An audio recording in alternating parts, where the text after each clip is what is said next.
welcome back to the Slide Whistle Hour. And also this week's podcast, which this week is going to be brought to you in the memory of all the abortions that I would have had, and also by ruining the Karate Kid. This week's podcast is also brought to you by Air and Water. I'm your host, Madison. I'm your other host, Jesse James. So that Karate Kid show work out for you? Yeah, it's really good. I had been watching it with my parents, who thoroughly enjoyed the soundtrack of it and almost nothing else about it. Okay. It's fun and dumb, but it has thoroughly ruined the original movies. Oh, in what way?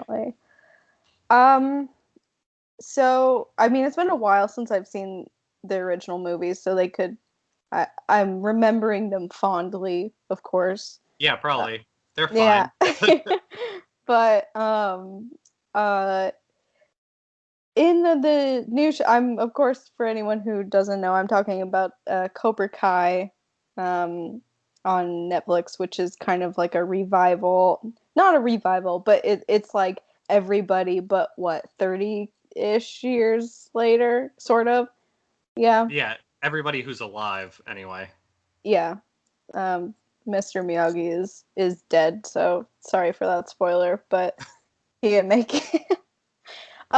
They did actually do one cool thing about Mr. Miyagi, and in the Miyagi lore, he is in the 442nd battalion. Is that what they called them? But anyway, Okay. That's the famous all Japanese American I don't know, group. I don't know, army things. Group of guys. I think that's mentioned before, but I think it's only mentioned in the second movie, maybe? Okay, that could be it. I don't know that I'm sure I've seen the second one, but I don't remember it. But anyway, I thought that was cool. That actually might be a really big plot point in the second one that I just fully have forgotten. But yeah, I can't remember. Anyway, I thought that was cool. Whether or not that's new or old, cool.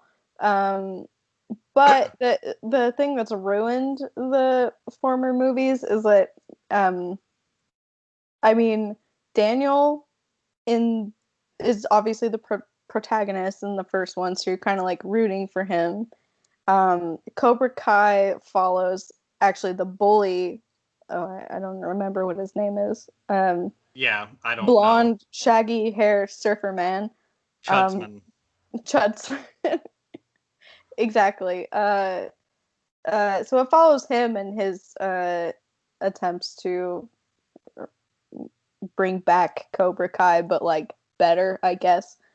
But in the new series, Daniel is a car salesman, a very successful car salesman. Right. And he's a fucking nerd. I don't know how else to say it. He's like the worst. He's very annoying. Like in the first movies, you obviously are on his side because he's like the protagonist. But now that you have the other side of things, and not even just having the other side of things, he's just a nerd. Like he's all, he's like in his late 40s, early 50s at least, and all he talks about is karate, and that's like what he's built his entire life and marketing for his car thing. Is there around. Do you get to see a commercial of him in a karate gi? Yes. That okay, literally perfect. Happens. That's what his tagline is like kicking the competition or something like that. Okay. It's not like gi later. I wish it was. But it's like in the Karate Kid lore, he's built his entire world and life around this one moment in like the 80s, and that's it. And he has like the perfect nuclear family, and he's made a lot of money, and everyone likes him, and he's just annoying. But so he's the high school quarterback storyline, basically. Yeah, but dorkier. Basically. Yeah, That's pretty much exactly what they've done. But they also, with the now that they've kind of flipped it so that they're telling it from Chudsman's point of view, he's still like a total jackass to everyone, and is very boomery and like Chudsman? Yeah. Okay. He's very like trapped in the past, which is his character's whole thing is like uh he hasn't really done anything with his life since the moment he lost his karate tournament in like 1983. Yeah. But he I don't they do this really weird thing in the show lots of times where they go out of their way to make all of the kids and like the younger people in the public schools come off as like hyper liberal and like hyper PC, even though I know it's supposed to be in California, but they make jokes like uh oh, what was one that was like absolutely ridiculous. There was one moment where a counselor was in the cafeteria and she was like, "All right, children, it's time for our gender studies assembly," or something like that that like doesn't actually happen anywhere. Uh-huh. But our fire alarm's going off.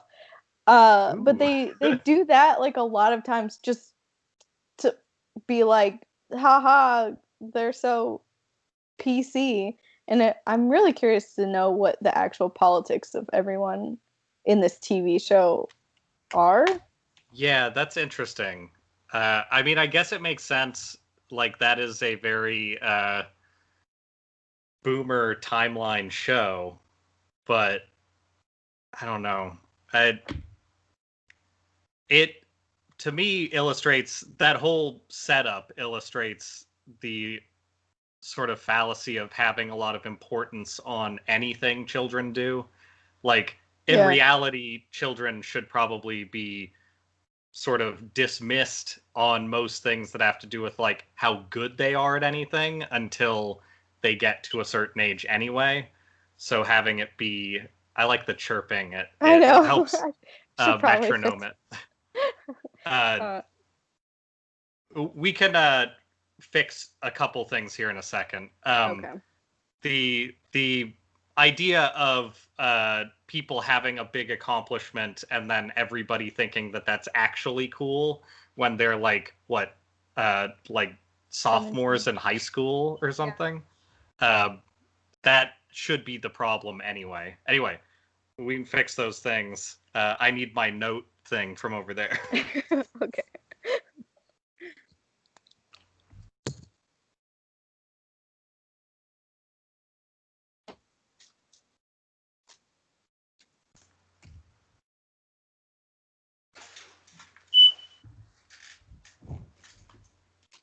I can hear it more without the headphones on. That's interesting.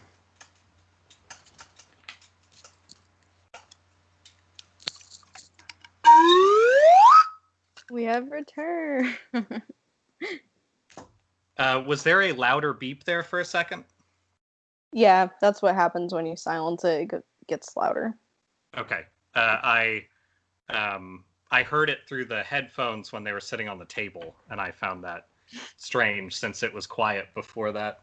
Yeah, it's annoying. I think our smoke alarm is actually broken because I've changed the battery.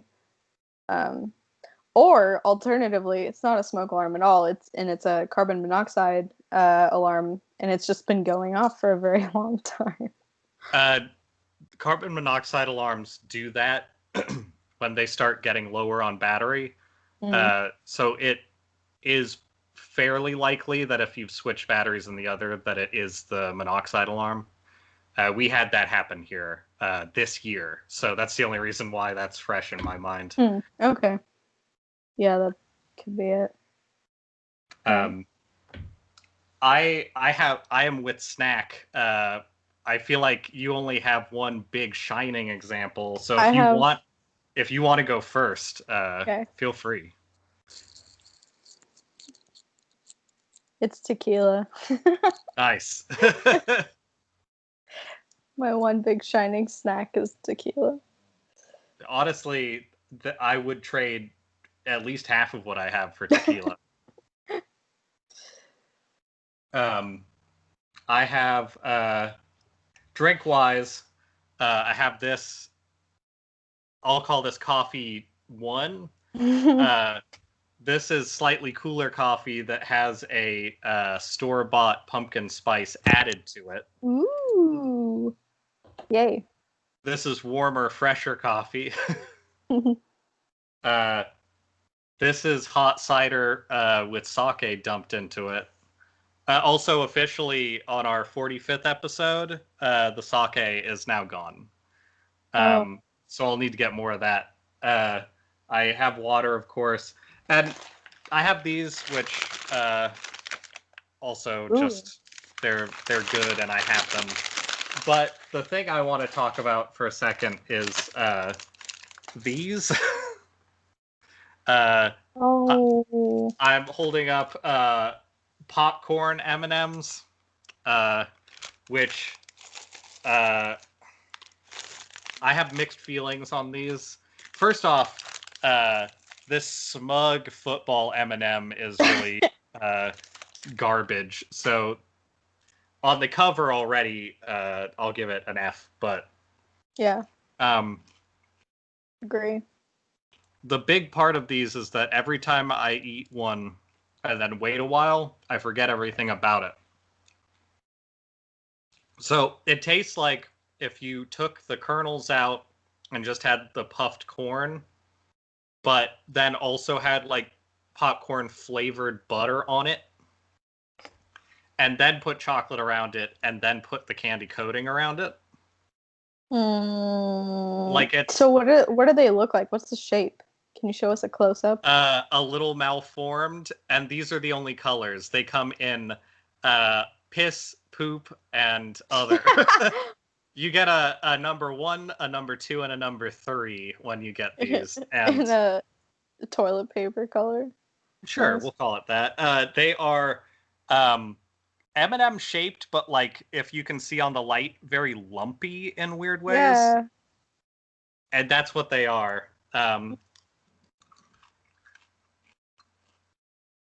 The mouthfeel is weird.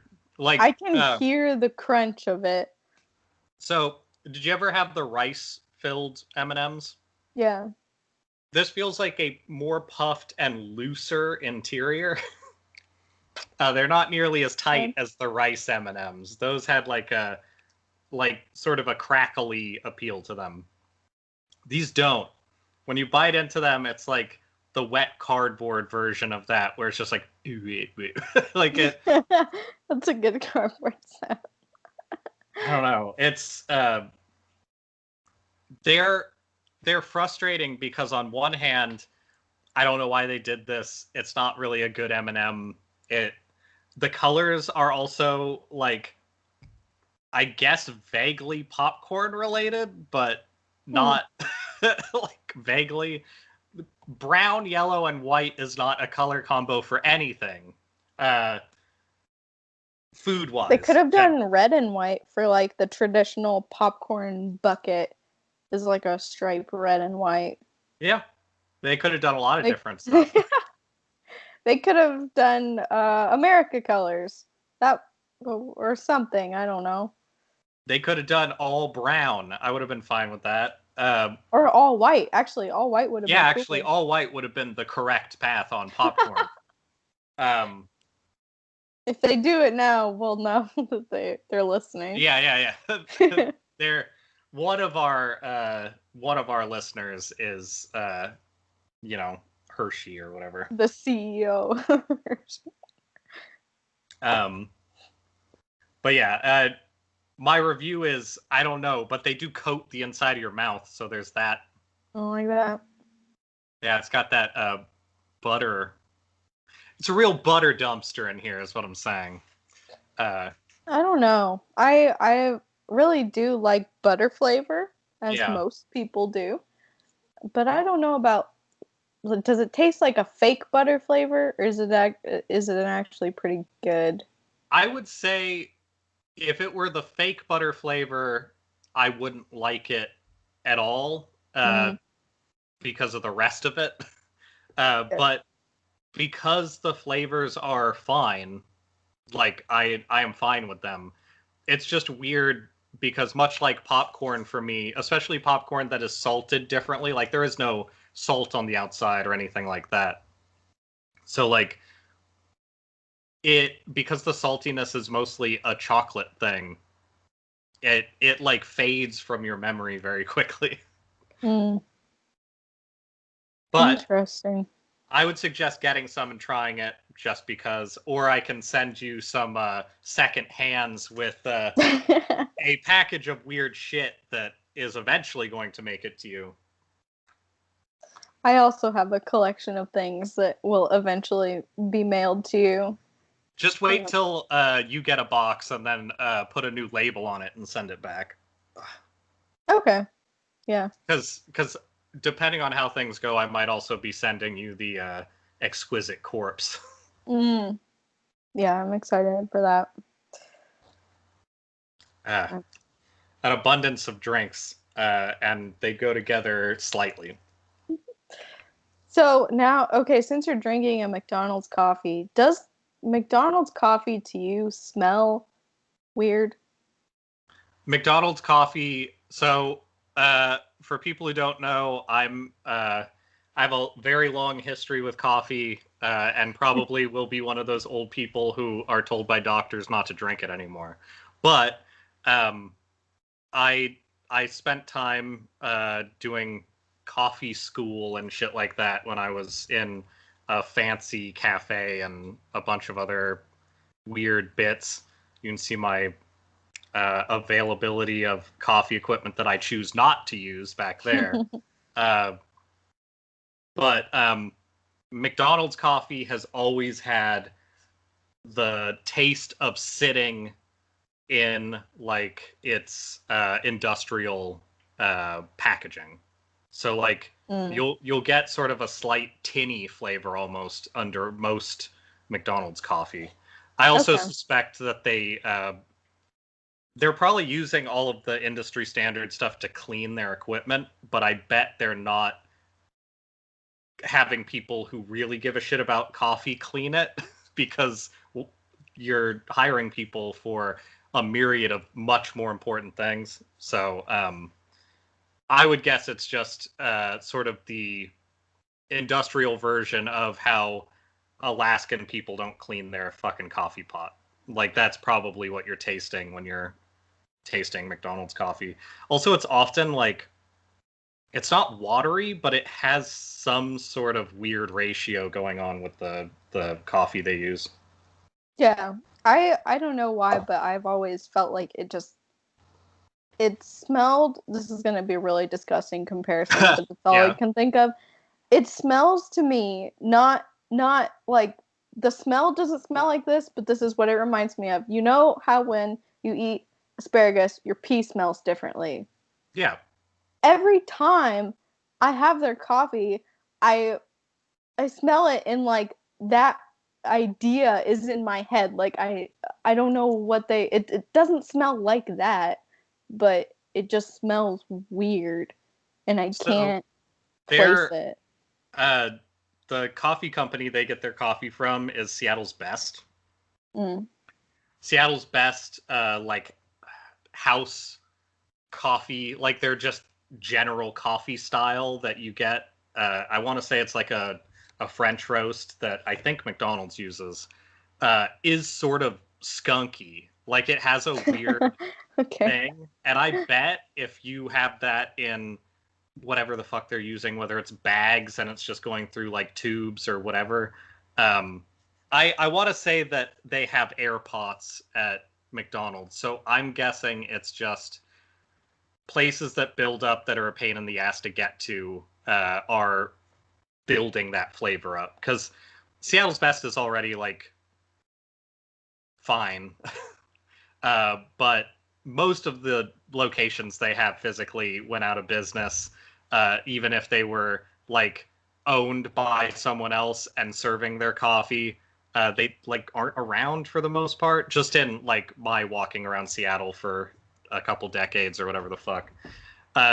And my guess is that it's so-so coffee and so-so use of coffee over long periods of time that is what you're tasting. But I don't know. It could also be any number of things. It could be one person at a distribution center who likes to spit in it. Who knows? Food is a mystery.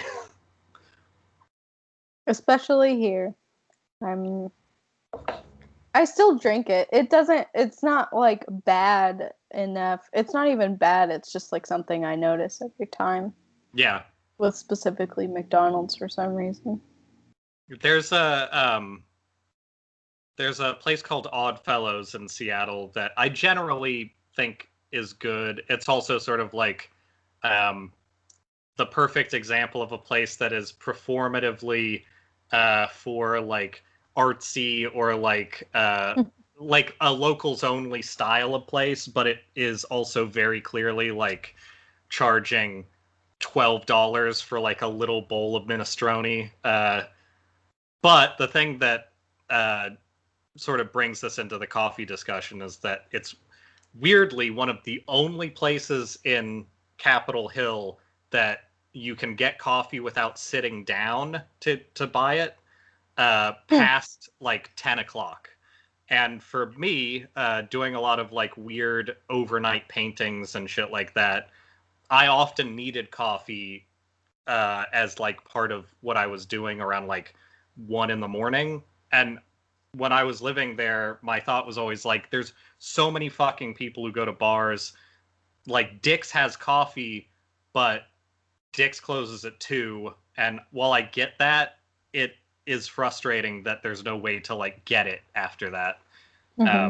And the only place that I could find that wasn't Dick's was, and Dick's is a burger place if you don't already know, but that was this place, and their coffee was always like watered down to like I don't know, it felt like it was 25% watered down without fail. And I don't think it was like a plan to like keep people from drinking too strong a coffee. I think that they just were really fucking weird about their coffee. And it always tasted good, but it always tasted a little bit like somebody in the back was like, but what if I toss some cinnamon in there? It's just like, I don't know. It's a very weird atmosphere for like getting stuff. But I was always glad it was there, but good example of weird Seattle shit that doesn't need to be the way it is. Yeah. Speaking of that, this isn't really a big topic, but working out like timelines for moving and stuff with my roommate lately, I've always sort of looked for like places, like what is on the market for places to live. There's a real rash of Seattle turning into San Francisco lately, which I hate. I've found a bunch of apartments that offer 0 bathrooms lately.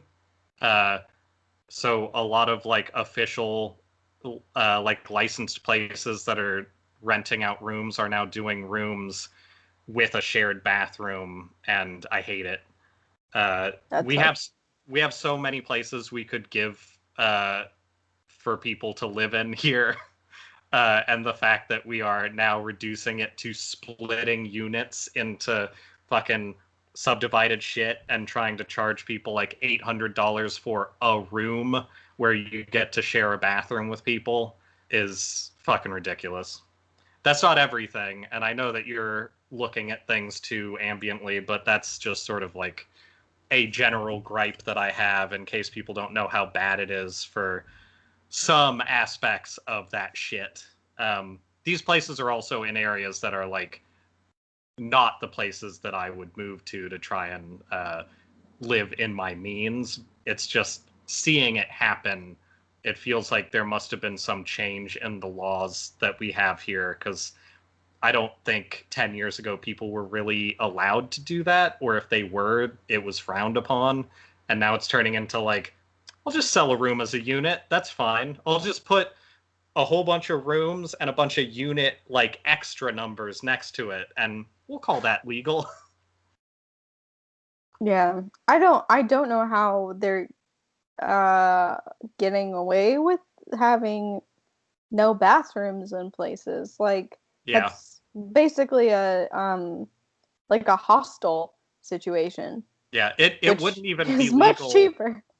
It wouldn't even be legal for a art studio. And we've had a lot of issues in the city in the past of like artists like this city, but city regulations don't like artists. So like people would be living in studios because having a studio costs as much as having a like like a essentially a partially subsidized apartment.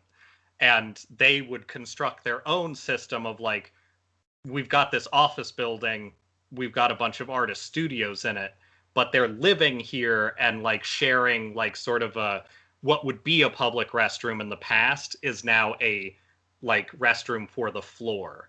And like I honestly think that's fine. If you choose to do that and it's a cost reduction and you're like staying in a community that you want to be in, I think that the actual reaction to that for the city should be uh, we have requirements for health, so we want to try and make this more like healthy for people. But instead, it's Hmm. turning into like we are shutting down that building and turning it into offices that nobody wants.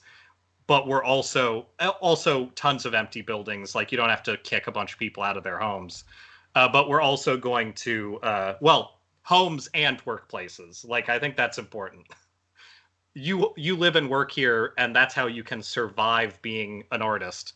Because, like I've said before, being an artist in like fine arts, painting, stuff like that, the idea of living off of that is also the idea of living as a poor person for your life, like for most anybody. And the idea of finding something that actually lifts you up to where you can like have a savings, maybe anything like that is incredibly valuable. And having your workplace and your home removed due to like we don't want to deal with this, but then having empty buildings where like nothing's happening and still a ton of homeless, Yeah. it's a whole thing. But anyway, I I'm dismayed that among all these things, we're also dealing with our shitty mayor in Seattle, who is uh, continually trying to veto any of the adjustments made by all of the pushing in Seattle. Um, so like she's trying to veto like the housing money, which was like the money that was pulled from like police and stuff. She's trying to veto most of the money pulled from police in the first place. She's trying to veto any of it. It's like literally just the assistance to like black communities away from any of the places where that money would go.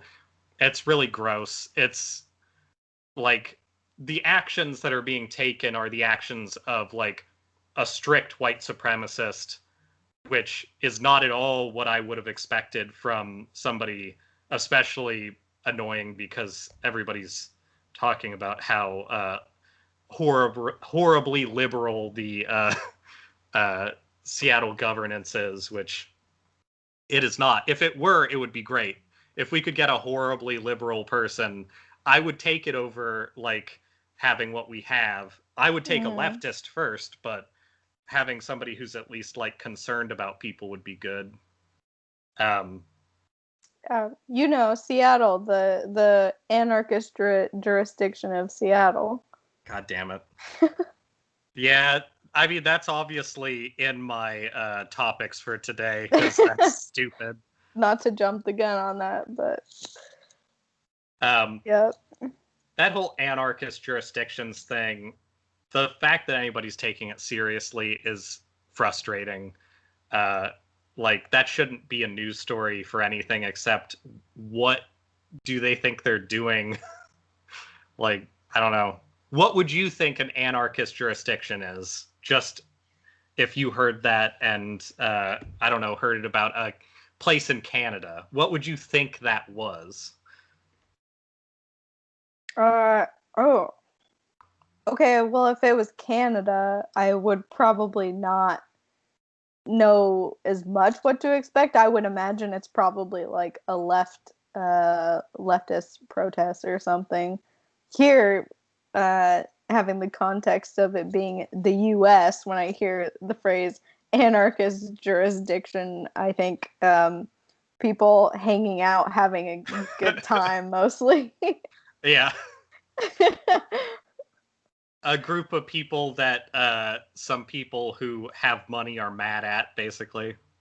Uh-huh. Uh, I think the biggest change in how I'm thinking about the like political language on anarchy, because I've met like a fair amount of people who are either anarchists or work with anarchist groups from the past, like not just right now. Like this is closer to like a 2013-ish time frame, I guess, 2011 to 2013. Hmm. And at that point, what I was told was, well, first off, a lot of book clubs, a lot of like, let's read about like other ideas, basically. Oh So no. essentially a literature club. Um, this was around the same time that I was talking to a lot of people about like, uh, what does it mean to them to be atheist versus being agnostic and stuff like that. And I feel like anarchist is honestly, it's just agnostic. Uh, it's not declaring that you're necessarily anti anything, really. It's saying that, well, other than authoritarianism, like that's sort of the point. And at the time, I didn't really understand why it was important to them to express any of that because it sounds very like libertarian on the outset of like, well, we don't think that anybody should be able to tell us what we're allowed to do is sort of a very like, okay, so are your book clubs Ayn Rand based or are they something else? Um, and I don't know that those are the same people who agree with anarchy as it's being presented in a more public way now, but now it definitely feels like anarchism is just the idea of like having a structure as we have it that should not exist if we want like a moral way to deal with everybody.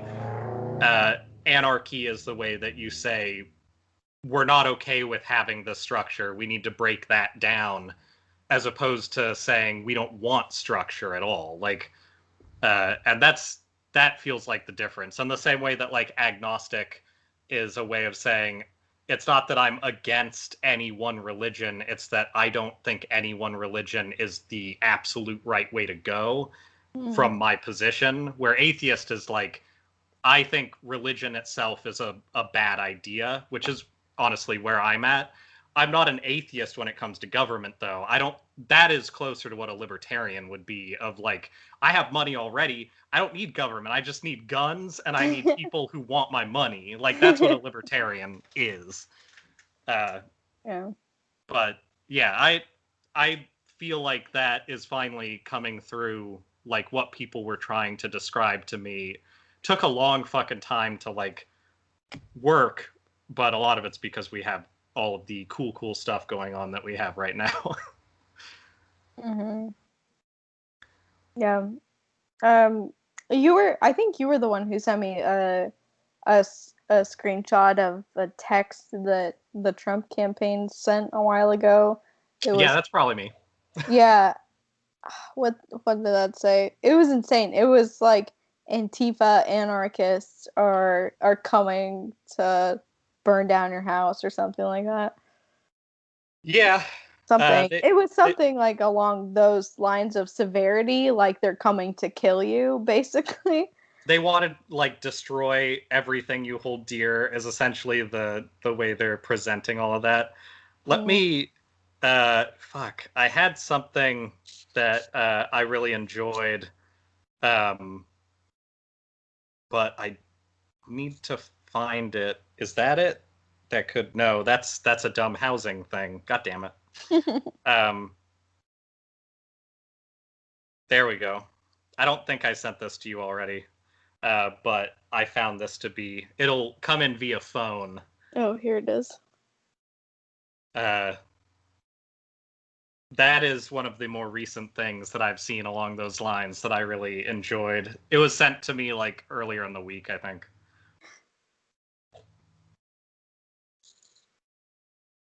Training wild animals. My uncle, who was a cop a few towns over, told me those lost souls in Antifa. I like that. Are training small woodland creatures. There's no way that this is sincere. Like, this can't be real. It can't be, right? Like, but I kind of hope it is. I don't. Well, that's the thing is the hashtagging is also like I don't know. I really can't tell. Crimea River. Yeah, this can't be real. Although the person has a Trump 2020 profile picture. That's the thing is like it's just enough to be like you're risking a lot of like shitty people in a not fun trolly way if this is a troll. So it's hard to distinguish, but either way I enjoy it. How does one go about training small woodland critters? I think the implication would just be like you would train a dog, so be mean to them and then get them to bite people, I guess. Okay. Yeah, hard I to say. I want to let people know what this group is doing to corrupt not only our children, but our wildlife. Yeah. Raccoons and weasels are their most common targets. Oh, I wish this was true. I would love to go befriend some raccoons and weasels. I think raccoons could be a great ally in our fight for non-authoritarian living. I think they could. They're cute. Oh my goodness. They're very good at reusing and recycling. Yeah, I would love for that to be real.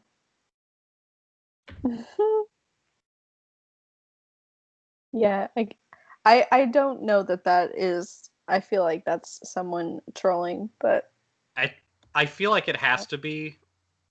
I don't know. It is honestly, if anything has been effective from the right-wing propaganda sense, making it hard to determine how far people are willing to go on their stupidity is definitely one of the things that has been fucked with. Because some of the shit I see people say in earnest because I know the people personally is as crazy as that. So it's really hard to know. Wild. Yeah. But, it also helps that I'm not religious. So when I hear people mention the fucking devil, it is that. It's the devil is trying to, like, keep your children pregnant or whatever the fuck the next story is. And people take that shit seriously, which is insane. Yeah. Man. I don't know. It's all echoed in the Alex Jones shit too, talking about how the literal Christian devil lives in a mountain in the Ukraine. It's like I don't know how to respond to this. Yeah, a lot of his recent stuff is very in that vein. Oh yeah. And I feel like we have been and the podcast that we both listen to, Knowledge Fight, has been saying this for a while, but I feel like things are winding down somehow for Alex. Yeah, it's hard to say. Either financially or legally. I think I don't know. I think internally, yes. Oh, I like it. Internally and mentally, things have been winding down for a really long time. I think externally, it's very hard to tell because he lies about everything. Yeah. Well, and last time he was seemingly in financial trouble, he uh, ended up getting lucky and sold a whole bunch of fucking colloidal silver and like made a bunch of money again. So it also all rides on like how stupid people are willing to be.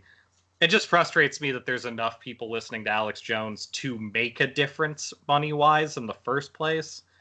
So I don't know. That is horrifying. Yeah. Uh, Though he I claims it's 20 million a day, which is not true.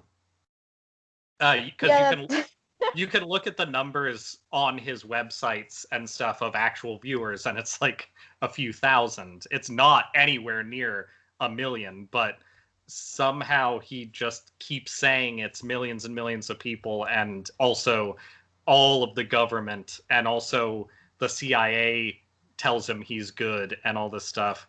That he's too smart and he knows too much and he has to like pull it back. That's always his narrative on like when the government talks to him.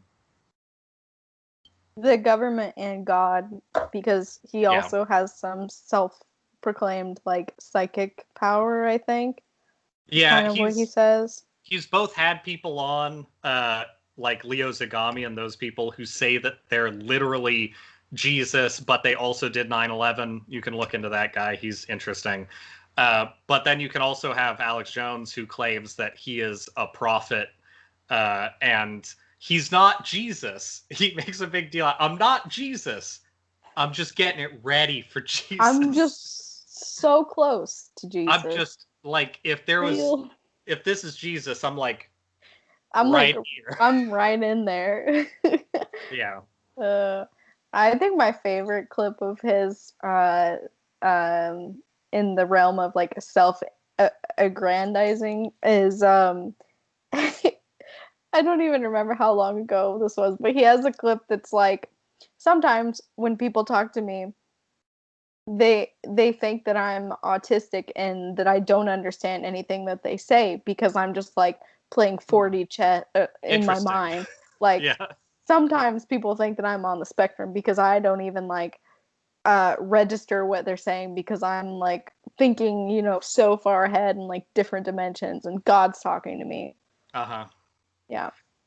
He does believe in part of his being a huge anti-vax personality includes the whole like indigo children idea. He always, like everything else, he always claims like, oh, I don't believe in that indigo children stuff. But then he talks about things that are exactly indigo children and like he's one of them all the time. So like, he just wants everybody to know that he doesn't believe anything unless, maybe you do. Unless I have a guest on my show that believes that thing, then I will immediately believe that thing. Yep. That is definitely his style. The most recent one where he has both of his now ex-lawyers from his current legal battles on the same show because he wants to talk about Ruth Bader Ginsburg. The only amusing thing that came out of that really was him saying Ruth Gator Binsburg because like, I enjoy that. I mean, that's just a good nickname, but that and Republicans. Yeah, Republicans. His staff's whole like, we're not the kind of people who make fun of people, and completely ignoring like the fact that that's a huge part of their whole thing, and including one of their earlier controversy things from 2016, which was having like a bunch of like fake crying and stuff, and like trying to make fun of everybody who was like sad that Trump got into office in the first place. They also spent like weeks just talking about how nobody knew how good Trump was and that it was all going to be really cool once he got in there. But they also immediately they went from the episode the day she died saying, we're above being shitty. We're not going to like play the fucking Ding Dong the Witch is Dead or anything like that. Like we're good people. And then they open the next show with it, and it's just like, who They open cares the that next show with yeah, Ding they Dong. open the next show with that. Oh, I wish. I really wish that America was in a like non-existential place of uh descending into fascism, so we Yeah, could just enjoy Alex Jones as like the incredible content that it is. it's true. Like when we were just regular shitty and not like hyper accelerated shitty. Like Gestapo shit. Yeah, it was very funny. Like I listened to it way less, but I also had like way more fun doing it because the stuff like that's from like um, the soy industry is making the frogs gay era of Alex Jones, which was already like third wave Alex Jones bullshit, but at least it was like there's something here in somebody being a complete piece of shit, but also like he was anti-authoritarian prior to Trump. Like Yeah. he was anti every single president before Trump, and he also like he was obviously racist if you looked into it, but he also pushed a lot of stuff that was just crazy, so like nobody took it seriously. And then you find out now that like no, there were people who took it seriously, but they're like your weird relatives that you already were like, I can't talk to them. So it kind of makes sense exactly who it is that he ended up being. It was Yeah. definitely more fun though. I enjoyed his talking about goblins and how Hillary Clinton is in bed with a goblin and all of that. Oh The man, I clips of guess him I going like miss those days. goblin vomit, like he just had a lot of weird sound clips for a long time. That For really touting the whole "we're a family" show thing like all the time. He really does a lot of not family show things. uh, Like I've kind of recently started watching this Twitch streamer. You probably know of this guy, Hassan Piker. Have you I've ever? heard the name. Yeah. What's the content? He used to be a correspondent for the Young Turks. Oh, okay, that's where I heard. Yeah. Yeah. Now he's just doing his own thing on Twitch, and he just kind of like reads the news and yells about it Yeah. every day.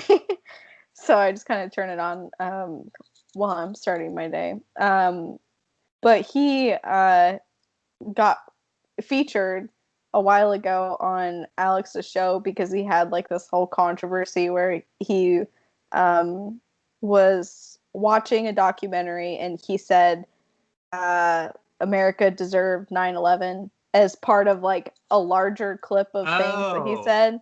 And that's then where they, that came in from. yeah, Okay. that's like how he kind of, and not how he got famous, but that's one of the things he's kind of famous for. Yeah. And like Fox News grabbed it. It was on Tucker Carlson, and Alex Jones got it.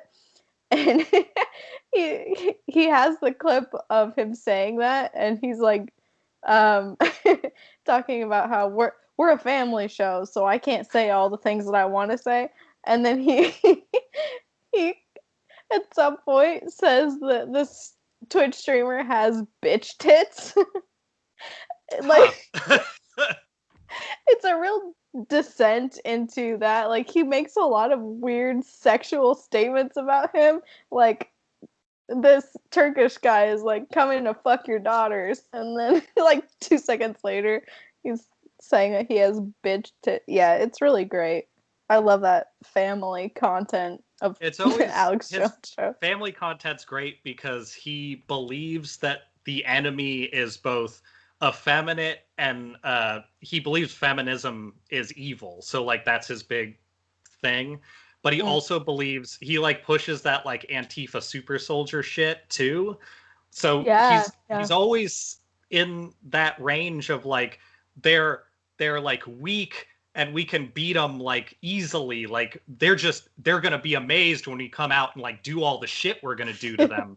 Like that's what his show's always like. But then he also talks about how like everybody in Antifa's like scrawny white people who like couldn't get ahead in life, so now they're upset at all of us good, strong Americans. And it's this weird like dichotomy of we need to be scared of these people because they're unstoppable killing machines who live in their parents' basement and can't lift a book. Like it's, I don't know. And if anybody actually listened to his show regularly and thought about it critically at all, nobody would agree with him because it's completely unhinged. Yeah, every time it's like Antifa or any leftist, he does go with that line of, I don't know, criticism. But anytime it's anyone, like the guy I'm talking about is Turkish, but he's white. He's a white dude. Right. And anytime it's someone like an immigrant or vaguely brown, I guess, he goes with the "they're coming after your daughters" line of. Yeah, it's gross, but it's really funny. They have had stuff as recently as like 2015, 2016, maybe even more recently, in which Alex Jones and his guests literally talk about how miscegenation is evil. Yeah. And I think the only reason why that stuff doesn't get picked up on by like a lot of people who think that he's somehow like libertarian and not like white like identity authoritarian is because they don't know what miscegenation the word means, and I think he's counting on that for a lot of the shit that he says. And if you don't know what it means, it's just the fancy old Southern racist way of saying people of different colors having children. Like that's it. Or even just relationships. Like that's all miscegenation is a nice racist covert way to say these black diversifying the gene pool. Get them. They're gonna get your daughters. Anyway, I read some of a book called Trigger Warning, in which a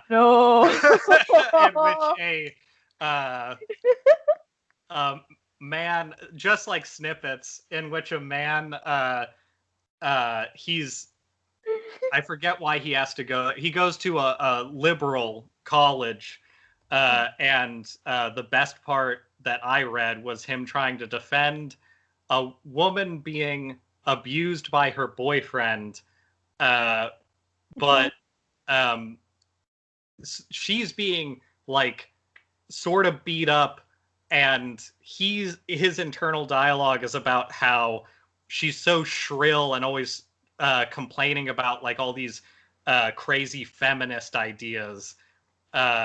So like he knows that he has to help her because she's a woman, but he doesn't want to just out of like he's really having a crisis of like how he has to be a good person, but it's so easy to be a bad person, which is what all right-wing assholes like to think. And then he beats up her boyfriend because he's a weak liberal jackass. And then she's really upset and they make up immediately. But then he's jumped by people and he turns around and it's a bunch of people in ramshackle black clothing with black hoods over their heads. And it's Antifa and they're here to get him. This all happens like outside the food court on a campus. God, that book is fucking trash. This is the best book ever. Doesn't it? It's been a really long time since I've read it, but from there, doesn't it devolve into like a weird bomb threat, hostage, like shooting situation in the library? Yeah, it's all like somebody's weird like daydream fantasy of how they'll teach the liberals a lesson, even though they don't want to because they're good people and they don't want to hurt anybody, but they will because they're super soldiers too. It's the like 8-year-old fantasy of like being a secret agent basically in adult writing about a fantasy version of like what they think America is from, honestly, probably their parents' basement somewhere in, I don't know, could be anywhere. That's the problem, as we've learned with 2016's election. They could be anywhere. Is it, and the protagonist in that book, I can't remember what his name is. I remember it being something dumb. It is. It's a really standard name. It's not Bruce. It's or something am I like. thinking of like there's some character with a nickname, or there's some component of. I'm trying to remember what the protagonist's actual like. Brock? Is it Brock? That is who I'm thinking of. Yeah. I think it is. Anyway, I'll be honest. I think I go into a slight fugue state reading that. So, did you read it yourself, or did you like? I'm just reading it online. Okay, I highly recommend Jenny Nicholson. I think I've recommended some of her videos to you. She reads it. She does? Yeah. I haven't gone that far back in her catalog, I guess. I'll have to look at that, because that would be perfect. I'll find it and I'll send it to you, because it's so good. It's long, but it's totally worth it, because she kind of does like an abridged reading of it and just reacts to it, and it's hilarious. Really I would watch that. I definitely saw her do like fan fiction stuff, but I didn't see her like right-wing fan fiction stuff, I guess. Yeah. I think it is the most political thing she's ever done, other than her Frozen 2 review, which was very political. I haven't watched that one. I don't care about Frozen 2. It's really not political, but I think controversial. Why? Because it was a bad movie? Because it was bad. Yeah. Yeah. I don't know. I think Disney, by and large, is bad. So that's not really a surprise to me. But I know that she's in California, I think, even. Something like that, yeah. Either California or Florida, or somewhere that's within range of one of the sets of attractions. Yeah, that's her thing. There's a lot of people who are even states away sometimes, that weird like cult of personality theme park people, which honestly I think I could have been if I didn't get into art. Like, there is a certain amount of like wanting to be able to create some new reality in those types of expressions, but I think theme parks are a lazy way to do it. Like, you're kind of relying on other people to make it happen for you, which is fine. Like, I also think those people should be allowed to do whatever, just not during COVID. Yeah. I want to say it's at like, that might have been taken back down. I think Disney parks were allowing up to 50% capacity briefly, which is insane, because we're still worse than we were with COVID in terms of like being able to catch it than like when we were locked in our homes. So yeah, I think we just reached the 200,000. We did do that. Mark. Yeah. So, as Trump likes to say, I think we do have the best mortality rate in the world. What? Oh. Yeah. That's not how you should express your feelings about a mortality rate. But saying you have the best one, not great. It's so good. You won't believe it. You won't believe how many dead people. 200,000 was also given as like the worst case scenario at the beginning. So it's good to know that we're exceeding expectations, because what they were saying, like the way that people are fighting against reporting it and the amount of time it takes to report it, it could be like 50% higher than that. We just can't know yet because there's a lot of fucking people. That's fun. Yeah. I don't know. The whole thing is a mess. The only thing that I think is at all positive is that it's a mess that you can't fucking look away from. Like, a lot of people think that there's a way to convince Trump that he's bad, or the people who support Trump that he's bad, and there isn't. Like, that's just not going to happen. But there is a way to have a history in which you are having to teach children for at least the next 20 to 30 years about these incidents, because if we don't, we could all die. And I think that's where the actual change comes in, of being like, hey, this is reality. You just have to kind of like watch out for these things.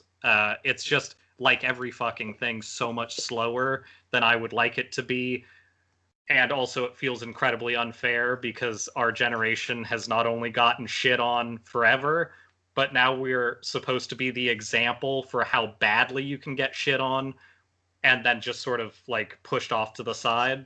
Like, it is a good lesson in like, life's not fair, so you kind of have to push as hard as you can or nothing's going to happen. Because as much as I like to talk about how our parents' generation is dropping the ball on stuff, it's more of a like soft, like, it's okay if all of our kids die. It's just we want to feel like we're not the reason that it's happening, so we're gonna kind of treat it like it's everybody's responsibility, not like we did this to them. Which, like, obviously individual people aren't responsible for all of this, but the way that people have treated everything for the last 40 plus years absolutely is. So yeah, that'll be a fun conversation when Gam Gam is on their deathbed and like, but you loved everything I did, right? It's like, yeah. R.I.P. Gam Gam. All right, now go to hell, please. Speaking of slipping off the mortal coil, yeah. Yeah. All right. Come on. Take me now. I'm ready. I think we briefly already mentioned it, but Ruth Bader Ginsburg died this last week. We only mentioned that Alex Jones responded poorly, but yes, directly speaking, Ruth Bader Ginsburg did die. That did happen, which is a big bummer, given where we are in the election cycle, obviously. And rights. Yeah. Yeah. Calling back to my this episode being in memory of all the abortions that I would have had that I probably won't have access to. So I guess it's, in a way, an episode in memory of my future children. You know, honestly, the darkest timeline. If people really wanted to give a shit, I feel like there should be a campaign of like 40s era, well, I guess more so like 70s, 80s era, but another push of like you must wear condoms, basically. Like, if you want people to care about the kind of rights that she fought for, which honestly, I was thinking of reading off the ACLU's list because she worked with them. They had like the top 5 things that were indicative of the positive stuff she did.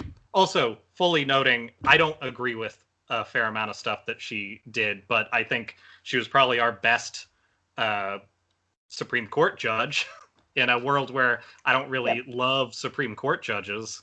But a lot of what she did was gender equality in every direction. And like the idea of people, especially the amount of like conservative white women that I've seen be like, what are you even complaining about? Like, of course she was old, she died, now we put another justice in. It's like, all right, well, remember the way that you lived and how your kids and kids and kids aren't going to get to live that way anymore, because if we put somebody in who is not pro all of that stuff, all of the leverage goes away and we're down to like uh, I would say we are basically in danger of being in a position where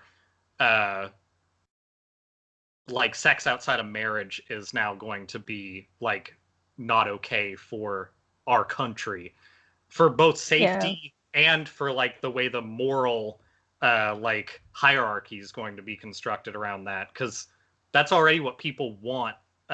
They want to have like a tight leash on their children, and uh, it's just not. It's not. I a good mean, thing. that's still the culture in a lot of Yeah. places. Like Idaho is basically largely that way. This is So just putting another tent spike on that and saying yeah, like, no, that is the right way, because if you don't, you're in danger every time. right. And I mean, that's not even to mention that. I mean, I'm obviously making a joke of all the abortions I would have had. Like the majority of what Planned Parenthood does is not even abortions. No. So it's funny, haha, for me to say that, but it's actual health care that people are, women largely, are losing when there's someone that won't protect an organization like Planned Parenthood. A So, huge amount of the people I know, many of them male, rely on Planned Parenthood for every form of safety in regards to sex. Like that is just straight up the like place that cares. And like everything else has either been priced out of availability or doesn't give a shit. And trying to close all that off to people, you're just going to end up with a huge like infant mortality rate, birth mortality rate, all of that shit again. Like that's the like, only result.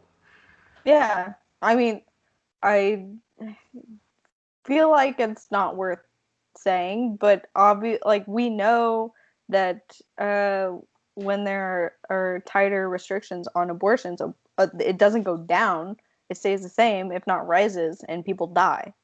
Yeah.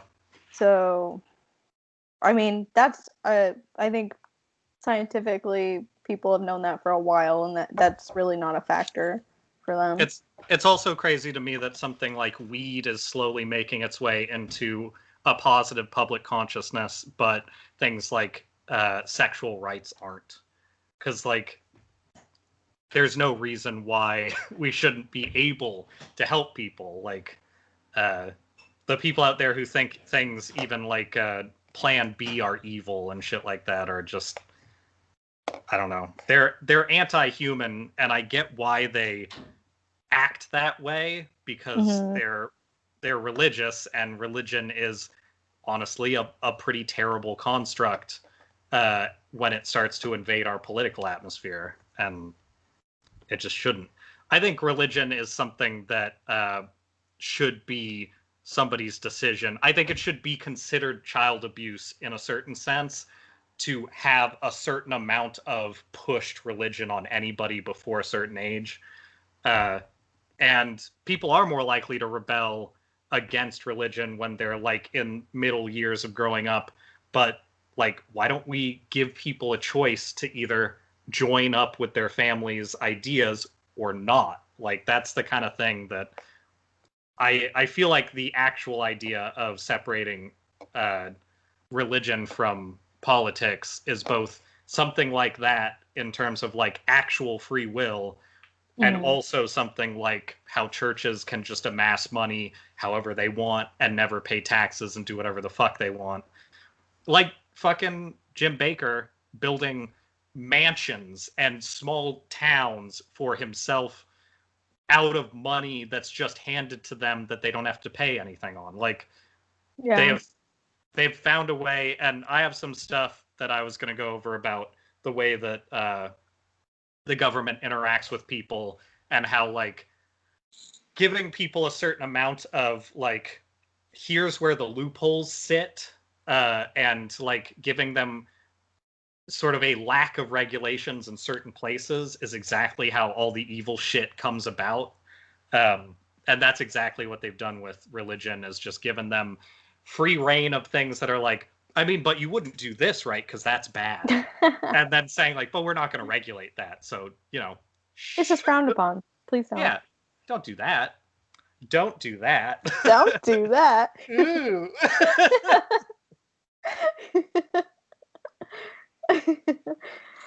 Oh. Anyway, I guess R.I.P. or RBG. Yeah.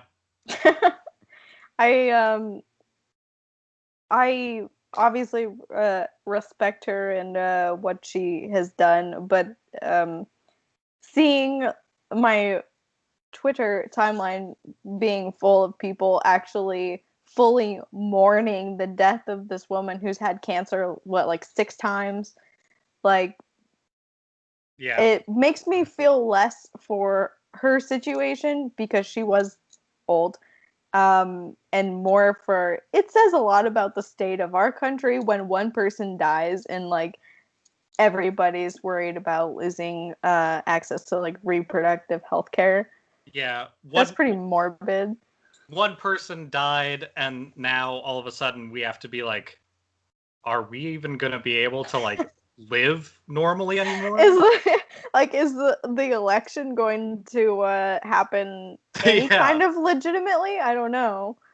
I mean, Yeah, it's rough. And also like I've said very little. I'm not online very much lately because I've been dealing with, let's say, the death smog and a lot of other personal issues lately. So like I'm not going to interact with the internet except when I upload these essentially. That's just like how my sort of portioning out of time goes. But mm-hmm.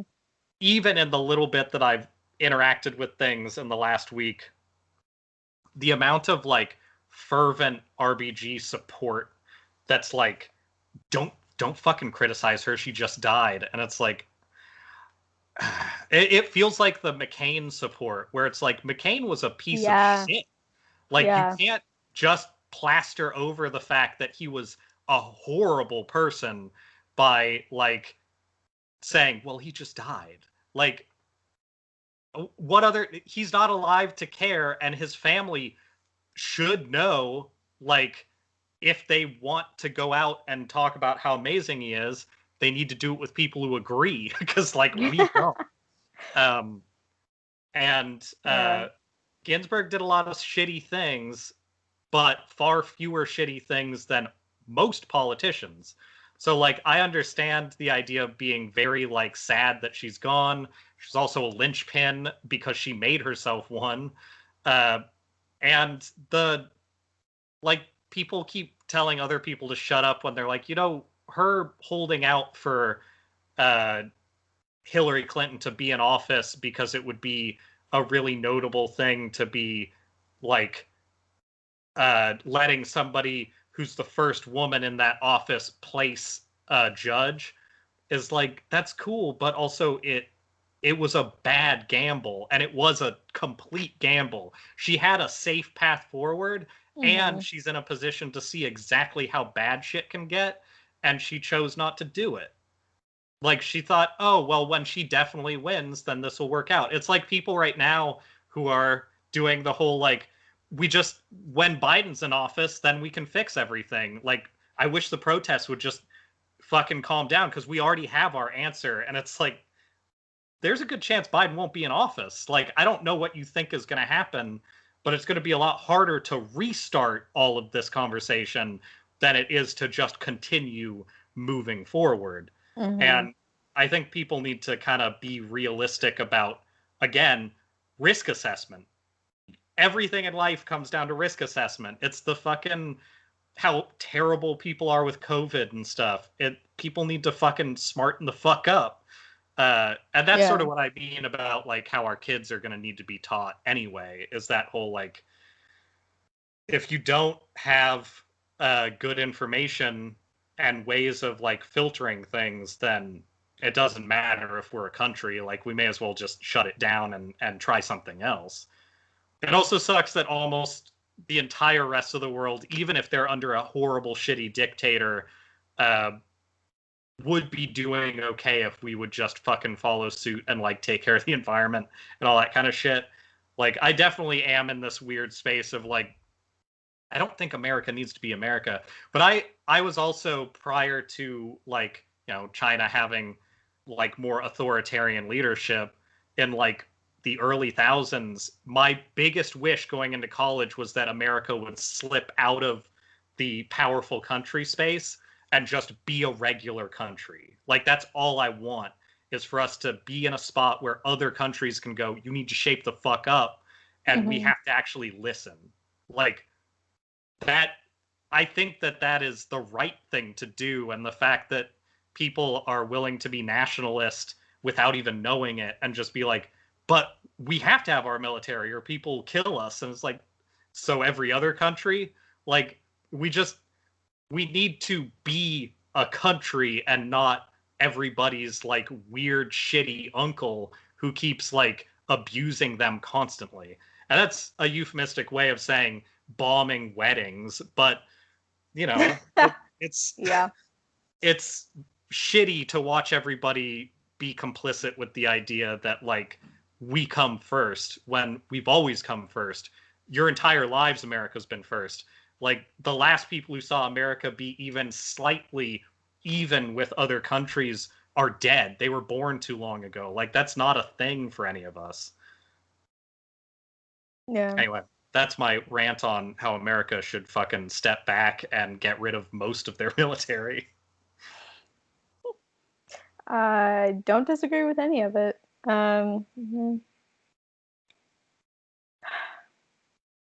Anyway, it's been a week. It has, and it's been a lot of stupid, like, just snippets from people about how they think a lot of very, very wrong things. Yep. I think it's... Oh, yeah, go for it. I mean, this isn't, it kind of relate, like, while we're talking about politics and everything. Have you seen the list of topics that will be spoken about at the first? No, I haven't. Okay, I'm going to read them to you now. Right. And I'm going to read them to you exactly as they were written, because this is the important part. You know what? I'm going to get more coffee. So I think, yeah, either that or more alcohol, you know, whatever's. Let me check on that, actually.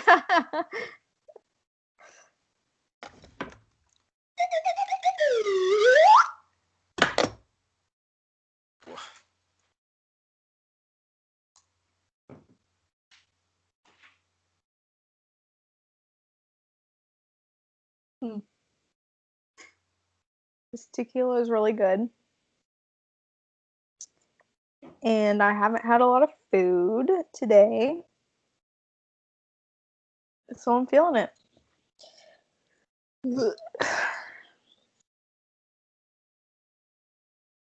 Also, I'm realizing now that I don't think we've addressed... Oh, okay. I don't think I have at all addressed the fact that I'm in a wig. And it's because I'm lazy. Ooh, White Claw!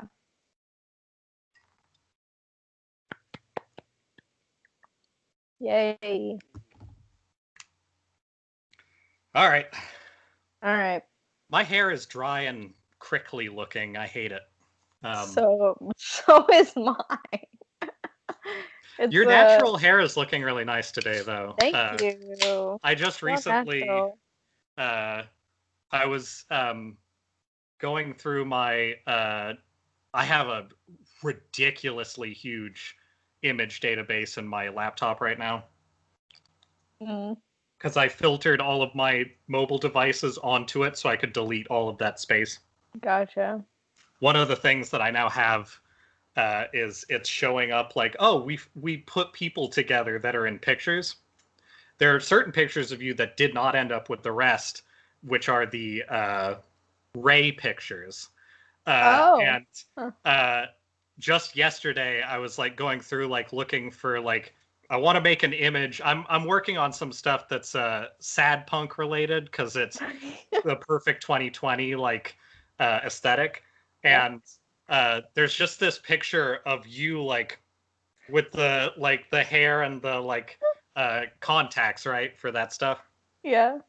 And it thinks that's a different person, and I find it very funny. That's pretty funny. Yeah, I do have that. I have that problem too, just with my phone because um I think that the facial recognition, whatever, actually places a lot of importance on the hair because Yeah. I change my hair a lot and it thinks that I'm like four different people because It of that.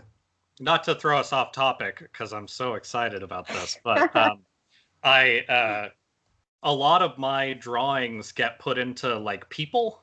Like it'll Mm. take a bunch of my stuff and like try to categorize them into individual people, and it's really weird because a lot of the people I make have like football shaped mouths with like a line through the center and stuff, and it mostly doesn't base it off that.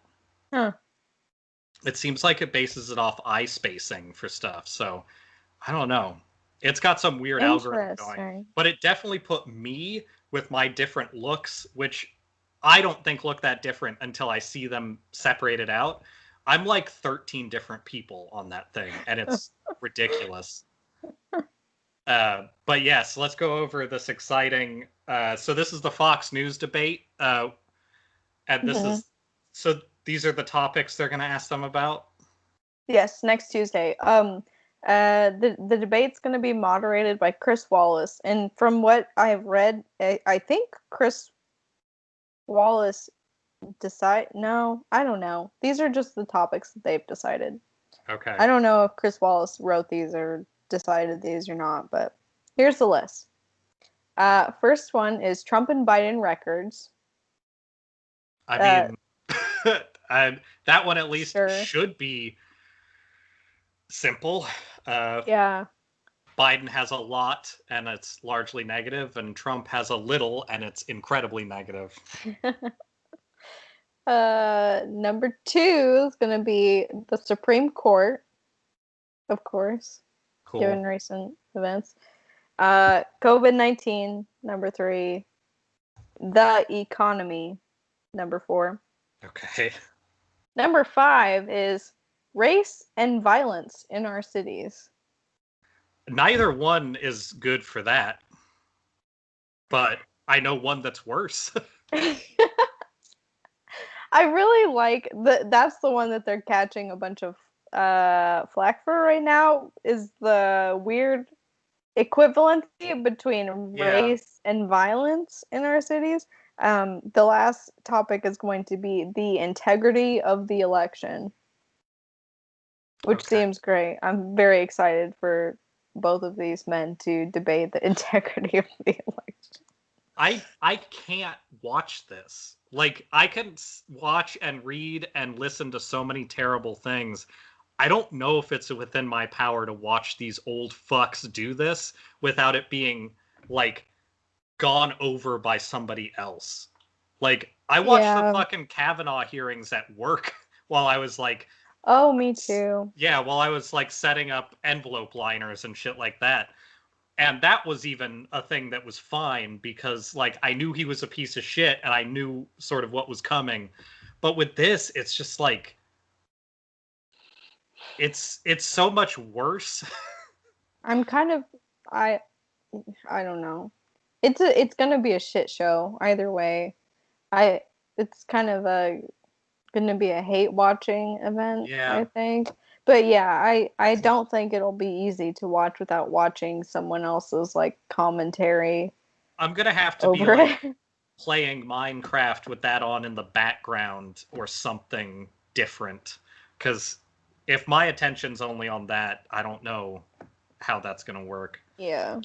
Not great. Oh, and just because I think this is important to note, the top response to that is this is a tweet I'm reading off by I don't know some journalist. But the top response to this is, um, "Are you serious? Are we just completely glossing over the fact that part of the country is literally on fire? Where is climate change in this debate? I can't understand how this is not an important issue to be discussed." Which, yeah, that's Yeah. a pretty big oversight. I mean, if things like this were done honestly, they would go over the fact that Trump has rolled back more environmental protections than like our last 100 years. Yep. Uh, but they're not going to go over that. It's Fox News, so Yeah. probably not ever. They're going to talk about how they like his hair or some shit. Yeah, I don't. Yeah, what's so funny to me is that Trump is like now watching more recent like Chris Wallace interviews and just general interviews with Trump. He is not a fan of Fox News anymore. Like not nearly as much as he used to be because they're not. It, and I don't even Well, think that they have shifted really their narrative of him.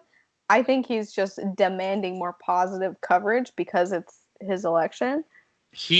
There are people on Fox News who are still people he loves and love him. Mm-hmm. But the people who are looking, I think the people who even like Steve Doocy and people like that who are complete bags of shit, they are savvy about their job.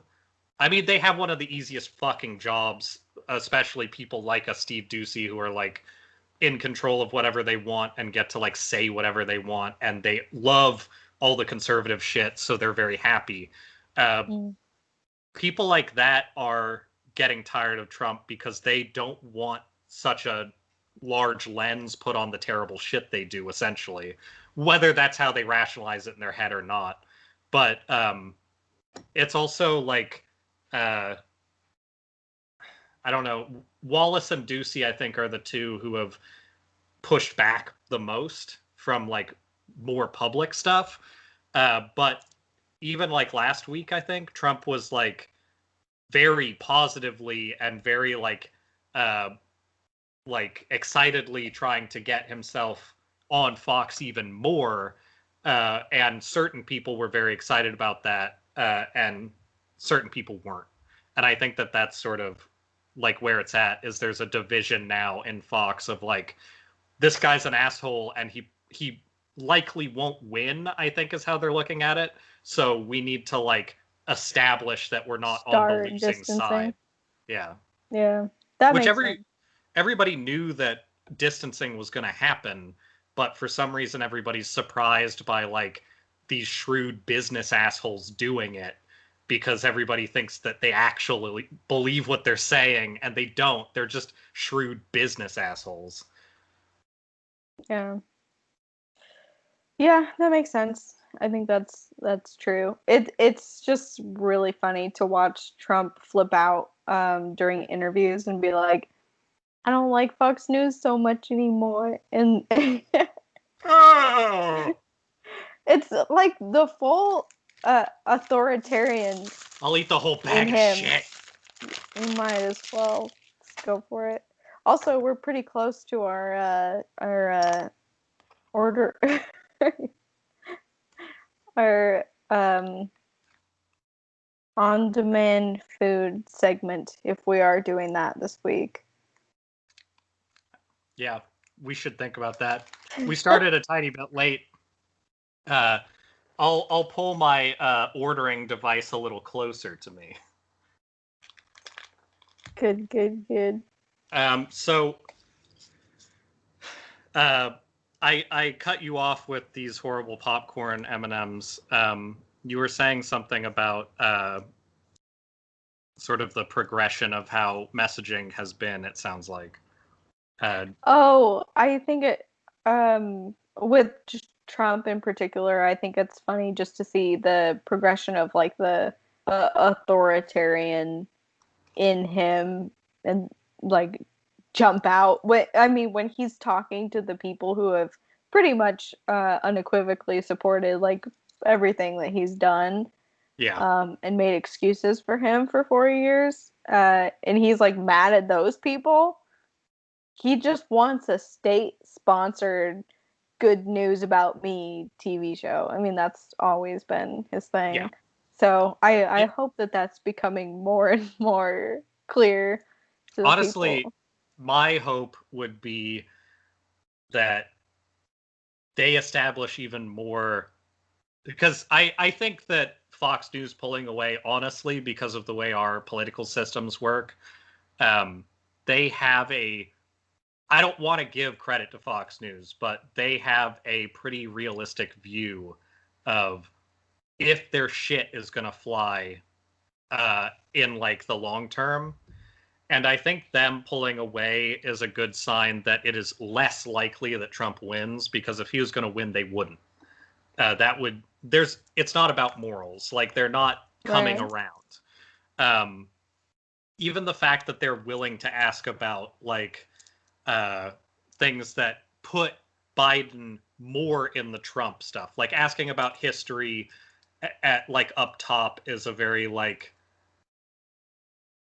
pro Biden thing to do in a way. Like, I think if they were going full Trump, they would have asked about like honestly, they probably would have asked more about like economy up front if that was how they were going to play it. Even though the economy is almost completely devoid of actual help from Trump, other than stockholders being like, I think good stuff, which who gives a shit, but that's apparently how we work anyway. He's been saying a lot of, like, lately in his interviews, he's been referencing the stock market a lot more and talking about how the people who have invested in the stock market are happy with him, and then claiming that the people who are investing in the stock market is like everyone. Yeah. So I am hoping that he sticks with that argument, because that's so transparently not true to hopefully almost everyone who hears that.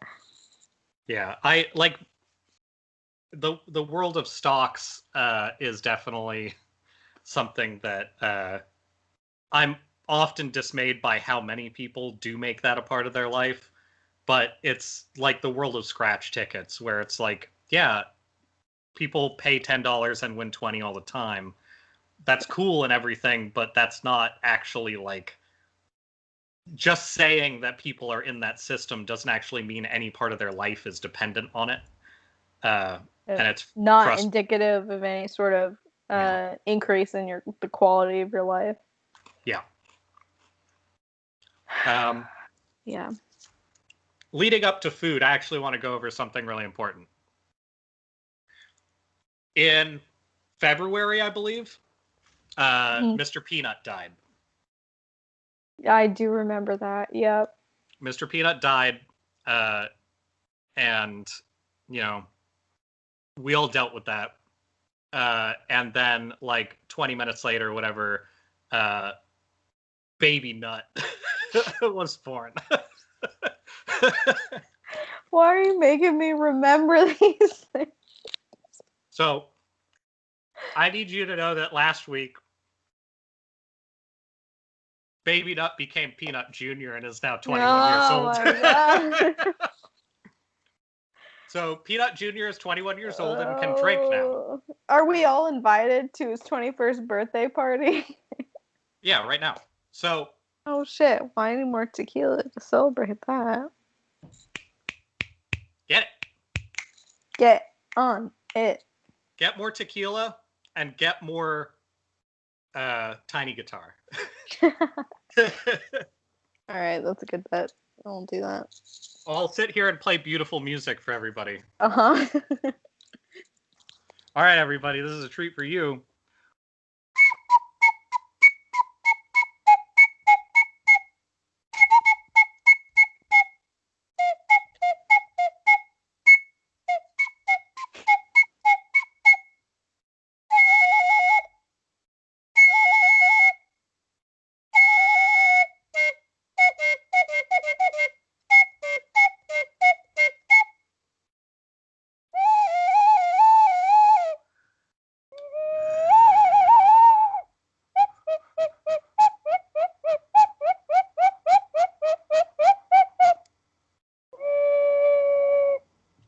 Takes a long time to get a tiny guitar.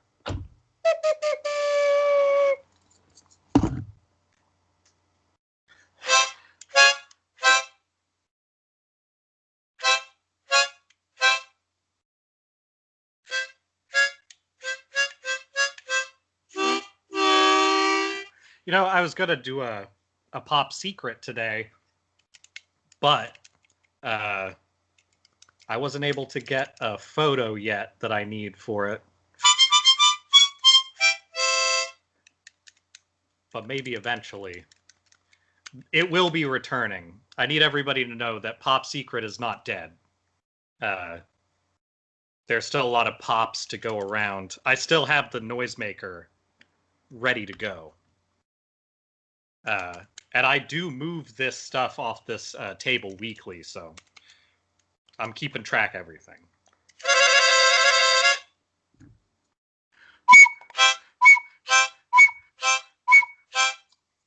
You know, I played music for like 15 years and played music in some small bands.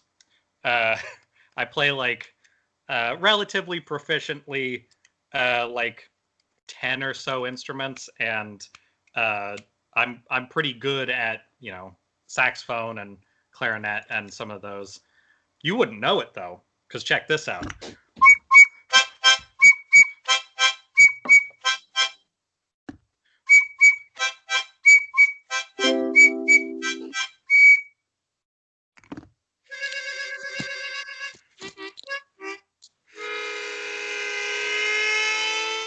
Hey, you're back.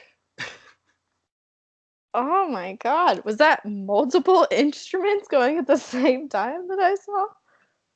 No. No, okay. Good. I would have to be playing one well for it to be multiple instruments at the same time. Yeah. But I'm glad that we now both have instruments. Now we do. Yeah. Now we do. And I actually opted for mango vodka, which is not good. So excellent. yeah. You should blast some cinnamon in there. Sometimes that helps with the not so good fruits. Oh, interesting. Cinnamon.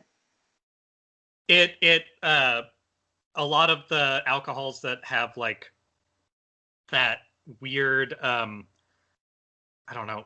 I'm guessing based on that you're saying it's mango flavored and not good because it's alcohol. There is sort of a trick you can do where if you add cinnamon to it, and sometimes for me at least, I heat it up a little bit, like make it less cold. It kind of sparks that cider feeling, and that fixes some of that for me at least. Oh, okay. It's worth a shot. It might not work for that. I don't know how it tastes. I will have to give that a try because I have a lot of shitty fruit flavored vodka at the moment. Anyway, here's to Peanut Jr. and 21 years of COVID. Whoa.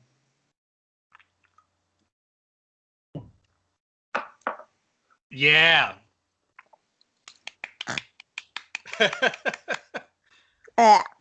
Very good. It's not as bad as I thought it was going to be, but it wasn't good. And all of my stories are bummers, but let's do some food. Baby Nut urges us to do food, and I might not get to everything I have because I have a lot of stuff that it can be pushed. It's not super needed today anyway. But this is. Let's see. Do you have any food things that you're looking at specifically? You're currently like halfway to Sad Punk, honestly. So I feel like you could probably do some sort of bubble tea plus situation. Oh, okay. So I actually have to tell you about this. So you know the place that I usually get bubble tea from that has like I've ordered from I don't think I've ordered from them like on we've only done this once, so I haven't ordered from it on the podcast, but post podcast I have ordered like barbecue buns and fried tofu from them before. Yeah. Very good. The other day I ordered their popcorn chicken and calamari in like pot stickers from them. And the pot stickers were fine. The popcorn chicken and the calamari were very odd. The chicken was like the the first thing that I figured out is that they use the same seasoning for all of these dishes. It's like a weird kind of like spice mixture that's salty, but a little bit sweet, but tastes mostly like MSG. The old salty spice. But they use the exact same seasoning on everything, so everything tastes exactly the same from the calamari to the fried tofu. It's all the same, just different textures. Okay. And the calamari did not travel well, and it got like really steamy inside, so it was just Yeah. wet. I've had Uh, my share of wet calamari. yeah. So that was my food adventure the other day. It wasn't. I was pretty disappointed, but Well, we have to, fall so we can fly sometimes, now I know what they're good. The now I know what the good things are. Now you know The what they're limit. good for. Yeah, it's boba and fried tofu. I mean, fried tofu's excellent. It's very Um, good. hmm. What are you thinking this evening? So we have a bunch of chili in the fridge from last week. So big meals are out. Like I don't want to waste food, so I'm gonna order light. But because I'm gonna order light, that means one thing I'm definitely gonna do is order both my roommate and I a bunch of spam musubi Uh-huh. because it's fucking delicious. Um, Yes. that is something that is no stranger to our ordering, but God, it's good. Um, Now I'm just looking at if there's something I want to like augment it with from the Hawaiian place because everything is good, but it's I don't know. It's hard to decide sometimes. That Hawaiian place, every time you So read me good. their menu, it just sounds unfair. Also, they sell like at price Red Bull and stuff like that, which I don't know why, but I really like that because that's such a my trip to Hawaii being like my only trip off like the mainland, other than like if you count Alaska, that which I don't. Um, they are very much in that like you could go to a place in Hawaii and find exactly this, but it would be like a fancier spot.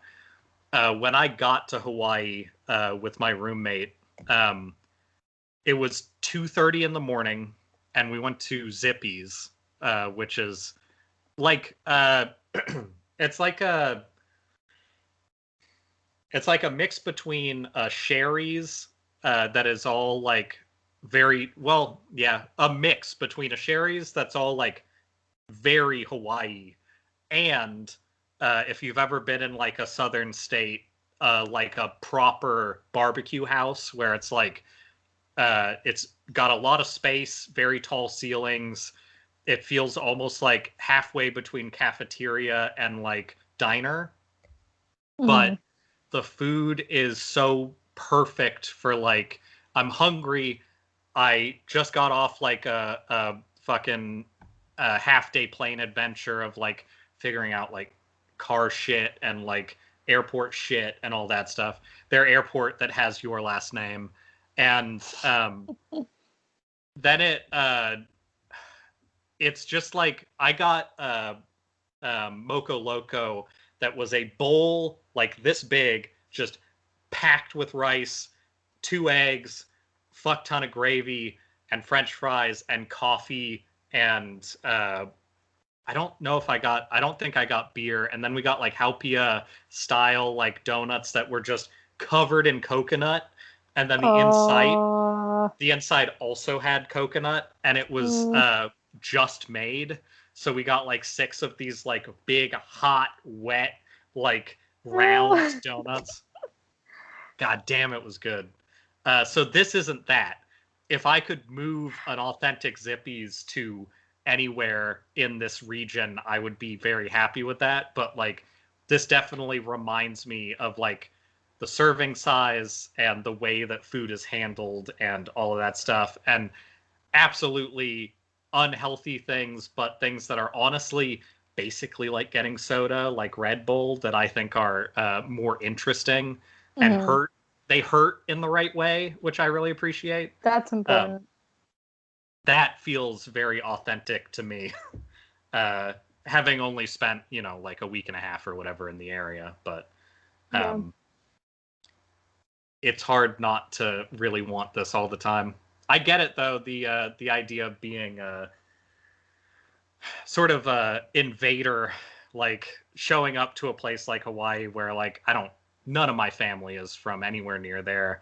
I appreciate a lot of their art, but like that is a very common way for an artist to say, God, I wish there was an excuse for me to be here, but there really isn't.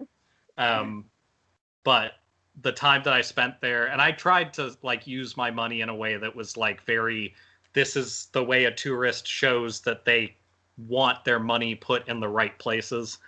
Right. Seeing like weird, tiny one-man shows that like 20 other people went to, and like stuff like that I care about, and then like spending a lot of time in their art museums and like contributing to that stuff. That's what this Spam Musubi makes me think about, all of that.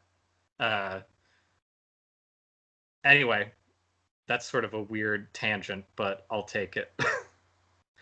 Spam Musubi, I think, is very it can be full of lots of emotions and memories. Yes. It's a very emotionally poignant food. Most food is very emotionally poignant for me. Honestly, yeah. That is the truest thing about. If you haven't figured that out about both of us by now, food is very important. Food is a big deal. Oh shit. Let's see if that's price effective. I might get some steamed mussels. Ooh. Mm-hmm. That sounds real good. Because I could split that as like a not exactly a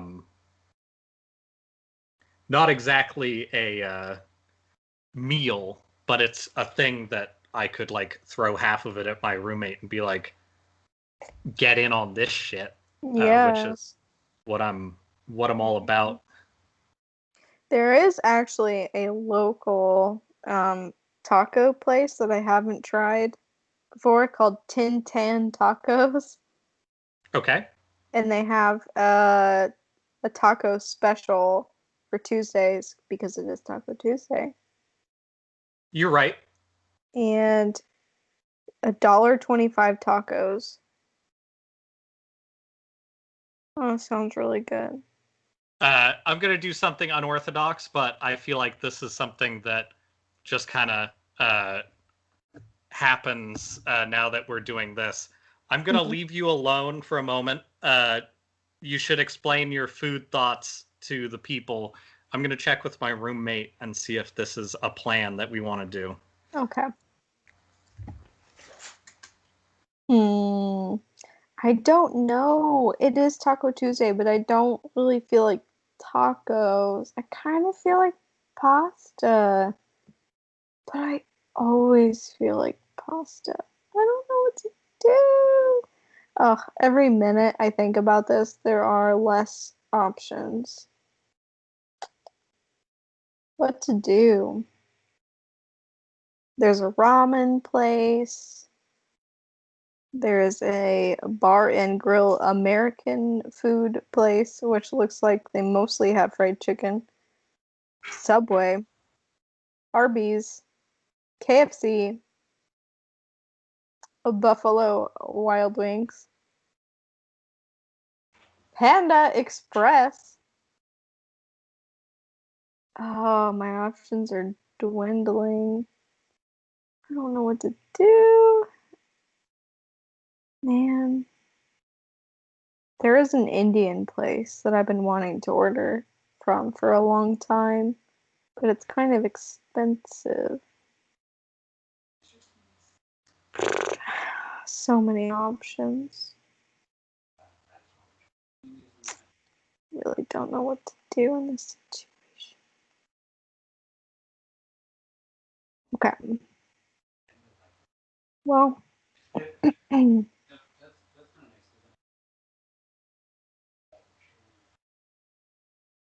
Hmm.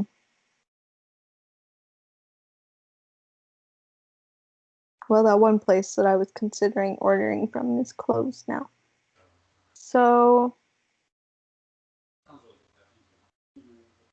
hmm, there's a place on here that I think is just a family decided to sell cheesecakes. All right. I like the sound of cheesecake. That's for goddamn sure.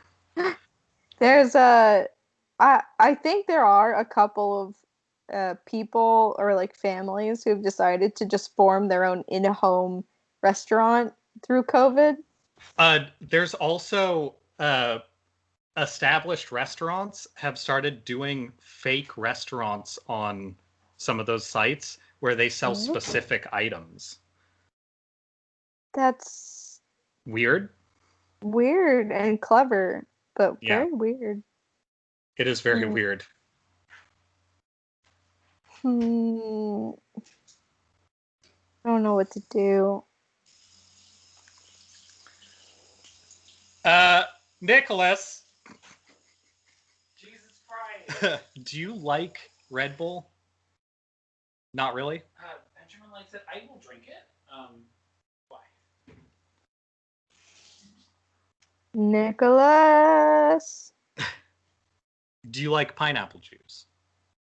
Okay, now I feel like we're asking good questions, but yes.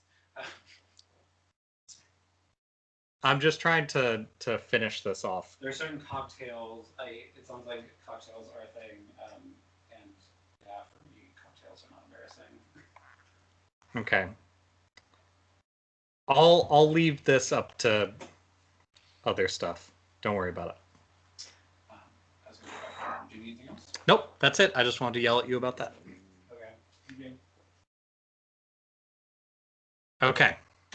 My order's been placed. The mystery box is set. You know essentially what it is. He does not. Okay. Excellent. That's good. I don't really know what to do, but I think I'm gonna just go with this taco place because of their special.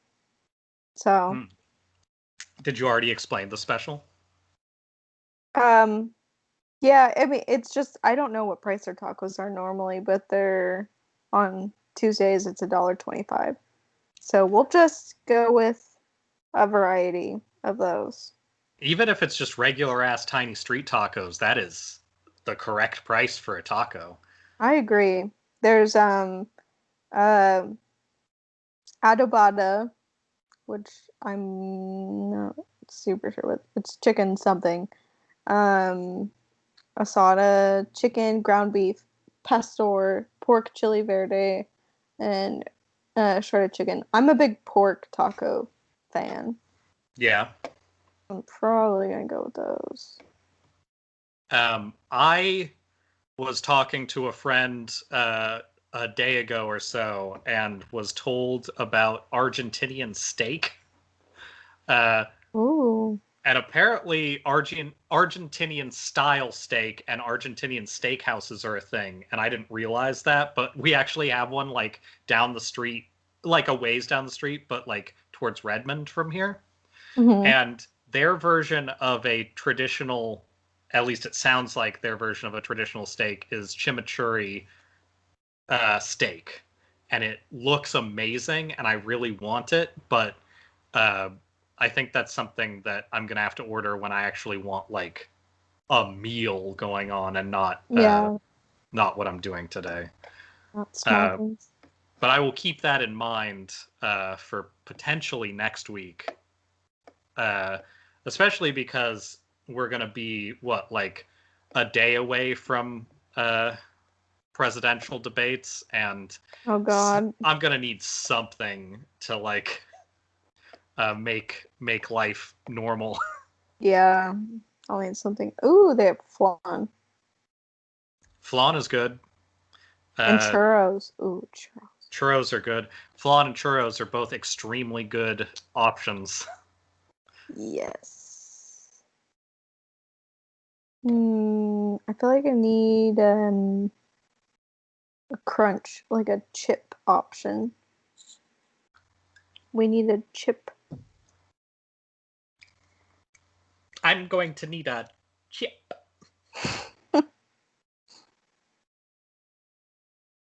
It's important. I'm assuming that these are street style tacos. So I think that I'll need some nachos. Oh yeah, okay, let's do that.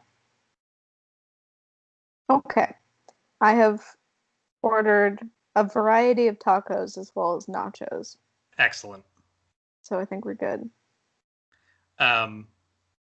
Speaking of, I just got a bunch of messages that are in regards to something happening almost immediately after this is happening based on my delivery times. Oh. If you're interested, we are going to be watching a documentary, and I'll pimp it on here tonight, and you're more than welcome to join in. It's not an overly long thing. But if people haven't seen it, there's a movie done by Banksy called Exit to the Gift Shop that is about a man who is trying to be a documentarian of Banksy and like Space Invader and a few other street artists, who then tries to be a street artist and maybe destroys the entire world of street art. And I think we're going to be watching that basically while I'm uploading everything. But invitation's open. Yeah. I don't think a lot of people have seen it, so I'm excited to see their take on Mr. Brainwash and his brain that is glue.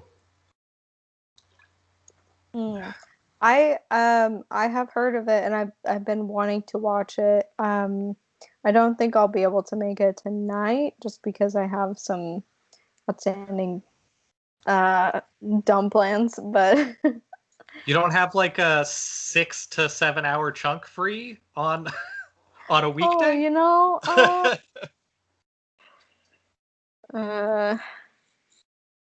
I have a 6 to 7 hour chunk, but it's full of real dumb shit. Yeah. Oh yeah, they've confirmed my order. I don't know. There is some weird delivery sets going on my thing because they say they're picking up my order currently, but it's not supposed to be here for another hour and 5 minutes. So who knows? Anyway, there's some really odd like time estimation that these apps do. Yeah. I think honestly it partially is based on where they are, because they're not updating some of that at least. I don't know. They might be updating certain parts of it, but not all of it. And I think that they just happen to be near the place that is making the food.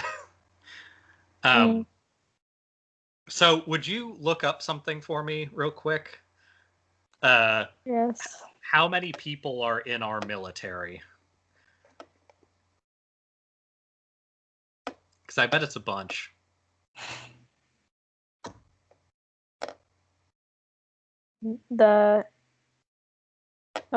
Here we go. It is a suggested 1.3 million. Okay. So, also known as less than one half of 1% of the U.S. population. A decent amount of people, let's say. Yeah. The amount of people that you could say are in solid danger of having their entire lives ruined by COVID, numbers wise. Yeah. So one of the things that I knew because I had friends in the military growing up, and like have heard, well, and I've like hung out on like military bases. I have I don't know, like a early dating, so I would say probably unofficial SO in a sense, was military. And one of the things that struck me was like they don't live like normal people. Not just that they don't live like normal people because they like sort of are on call their whole lives, but like they don't live like normal people because they don't actually have to like be responsible for most things. And I think that that's just sort of one of the things that our country realized, and most countries probably realized with their military, is it sucks. And it only gets people there based on how many people are in need of somewhere to be, how many people are honestly psychopaths, because that is a group of people who the more functional of them can make it into the military, and then people who are like authority idolizers and stuff like that, who may be normal in most ways, but not people I necessarily like. And poor people who don't have any other options. That's what I mean by in need as well. Oh, yeah. Okay. And that's the bulk that I see, is people who are poor and they need somewhere that will pay them to do something. And the military is always in need in a sense. So like they will accept people as long as they don't have like some big problem. Usually that problem is something like a leg that's not great or something. But if you're rich, that problem can be whatever you want to, even during drafts. So, oh no, my bones. Oh, my bones aren't what I want. So they have spurs. Anyway, so one of the things that listening to other podcasts reminded me and made more explicit is that our military is run as a socialist population. Like our military is treated, in a sense, as what we all want for people. They're given subsidies based on what they currently are able to do for food, for housing, for everything. And the main difference is that the military is treated like a club in a lot of ways. So, like, in order to be somebody who moves up the structure of military, you have to agree with and be friends with the people above you, which is sort of an example of why people think socialism is a bad idea, even though that's what we do and everything that works now, is because the military is such a bad example of how that can be abused. But the reason why it continues to be abused is because people who agree with shitty ideas are at the top of it, and they are the people who decide who gets to come work with them. The actual idea of socialism that doesn't go along with that is that things are based on your abilities and what you are good at, so that placement within society is efficient and also fair. That idea of like the hierarchical structure of socialism is the thing that a lot of people who are educated are like most concerned about when it comes to things like communism, where you are essentially saying we dictate that everyone is equal and will be treated as such, but we still need people who are governing things in order to keep a structure working. People are not very good at staying honest when it comes to that kind of stuff.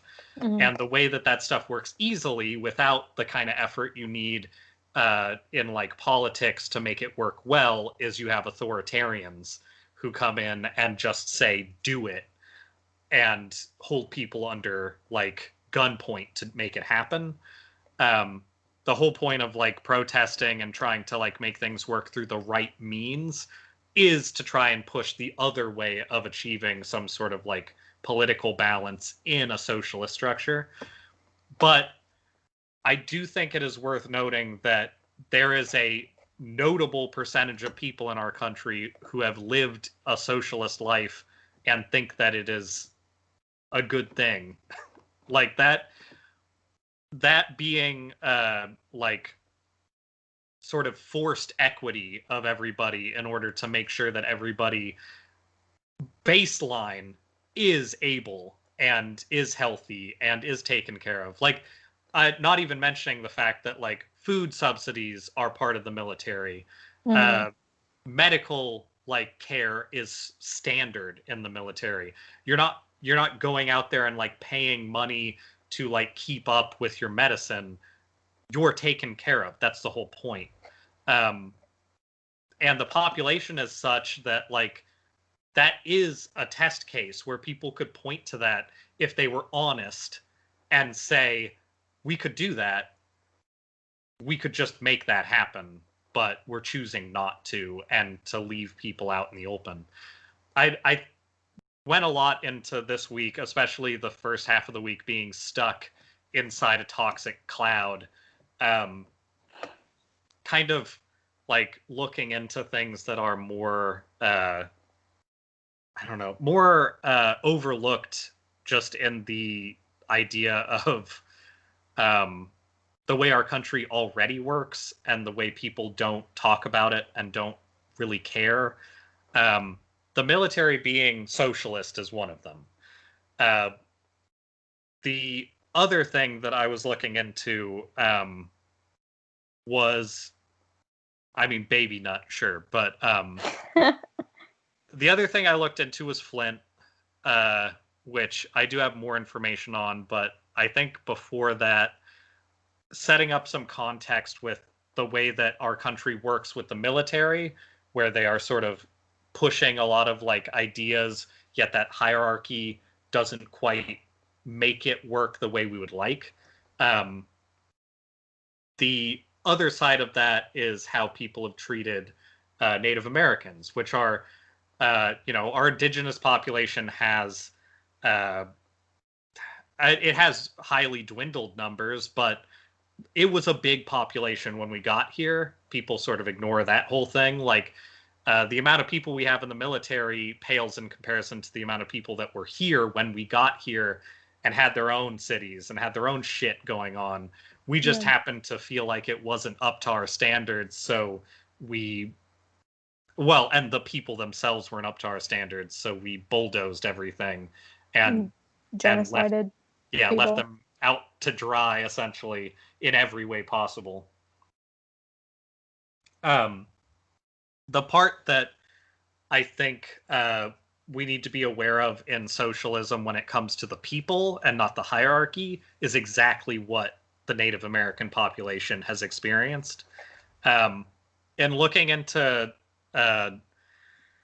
the modern genocidal tendencies towards Native Americans, one of the big things that comes out of it is in the 70s. In 77, we had, I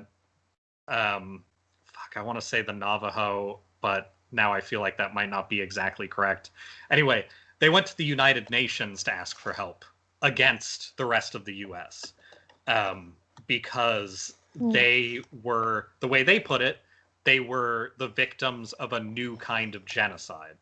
And the spurring on for this and the evidence they gave for this was that upwards of 25%, and people think it may actually be closer to like 35% of Native American women, period, had been sterilized by the actions of the United States government, which comes out of like talking about like what's happening in like our concentration camps and what's happening in all kinds of things right now. Stuff coming out about that doctor who they call the uterus collector, where it's like, it's not surprising that that's happening, but you wish it weren't.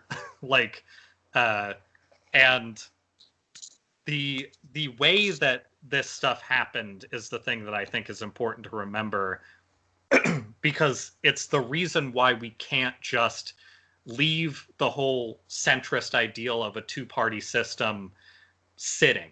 Like, we can't leave the people who are in power in the same power they're in. And the same way people want to defund the police, we need to take similar ideas, obviously defund the police because that's an immediate hazard to just walking down the street for people who don't look like us. But the way that the government has sort of developed rules and loopholes around the Native American people is why so many of them are in that position. And the reasoning behind this being a big deal right now, aside from it should have having been a big deal the whole time, is that that is exactly what we're in the danger zone for in having lost Ginsburg. So like the way that they ended up with a population that sounds crazy, like 35% on the end of like probable and 25% on the absolutely provable range for the 70s, like that's not that long ago. It's 50 years, but like our parents were largely alive in that time range. Yep.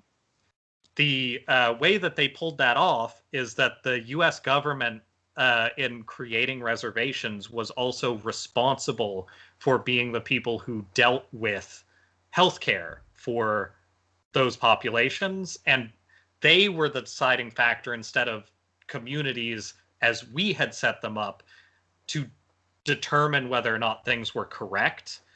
So in separating the indigenous peoples into reservations, they found a way to essentially use the rules to do things like use federal regulation against them when it comes to much in the way that we have used it to fuck people over for things like pot, which are typically a non-white like recreation. Like that's just been a thing forever, but it hasn't been a thing for white people forever, so it's a thing you can target. Like if there's a reason why prohibition didn't work out, and it's because white people fucking love getting drunk. It'll never work out because of that. But something like weed is a great way to target minorities, a great way to target people who are in need, like people who use it to like avoid the fact that they are being like gravely mistreated in other ways. And through that kind of regulation, they were able to do things like allow communities, like allow state government, which is like, keep in mind, that is the whole Republican throughway, is we want states to have control. We want states to decide what's good and bad, so the federal government can be as bad as it wants, and the states can decide otherwise. The whole point of that is the federal government actually decides things for things like indigenous peoples, and they decide things for people who are at risk, and they decide things for excuses to be able to hurt people who need that help. So like states' rights in a lot of ways is actually a terrible idea if you come at it from the position of reality and not the like libertarian ideal, where you end up with these positions of like Native Americans were subject to the federal idea of abortion the whole time. Like they did not have an option to like set up in their community something that could help them in the same way, because they also don't get the same kind of funding and the same kind of treatment as the rest of us. So by doing that, the government set up a position where they could have requirements for them in order to get medicine, or they could have like one of the examples is there was a 72-hour wait period on, and that goes for a lot of places because it's federally mandated at times, a 72-hour wait period on things like abortion or things like deciding your ability to make a decision, because that's, you know, what they deemed fair. For Native American populations, it was 30 days. So like you could easily create a position where you destroy the health of those populations by just saying, well, we're not going to give you the kind of leeway that we would give everybody else, because we can easily paint you as not having the ability to make those decisions properly, or you're separate from our communities, so we can just kind of write you off and give you this set of archaic rules and say, well, we can't do anything about it. You know, governments work this way. And that's why they were in the position to have those kinds of problems. And in addition to that, the way that everything works right now, like people who work in hospitals, doctors who work in clinics, all of that kind of stuff, a majority of those people that I have spoken to or heard talk are against the way that hospitals work. It's one of those things that is not something that, like, you're going to go to most right-headed doctors and say, what do you think about insurance? And they're going to say, I love it. Most don't. Like, most of them are in a position where they see somebody, they write down their notes of like what they're doing. Another person writes down a set of like a completely disconnected portion of the hospital, writes down what that costs, and then another part of the hospital interacts with like insurance to determine what the hospital can get reimbursed for because their funding sucks. So hospitals being underfunded by the government is the reason why things like insurance can destroy people's lives, is because they decide what it is they will pay for, and they have all the power in that situation over hospitals and stuff like that. It's not hospitals getting paid to diagnose people with COVID-19. Well, and also the reason why they have that is because the symptoms that doctors put down for COVID are not going to be paid out for COVID. So if they don't say, hey, this is an issue with COVID specifically, they're going to get underfunded. And from what I've heard of smaller or even just like general hospitals that aren't like state, like big ass hospitals, is they would probably last about a month using the amount of funds that they have available and treating people for COVID before they were just out of business. Because our health is run as a business, these insurance companies can destroy anything they want. So, like, keeping that in mind when people like Joe Biden say, I want insurance companies to have a better relationship with people, not better, sorry, closer relationship with people as his idea of his answer to universal health care, he's saying go fuck yourself.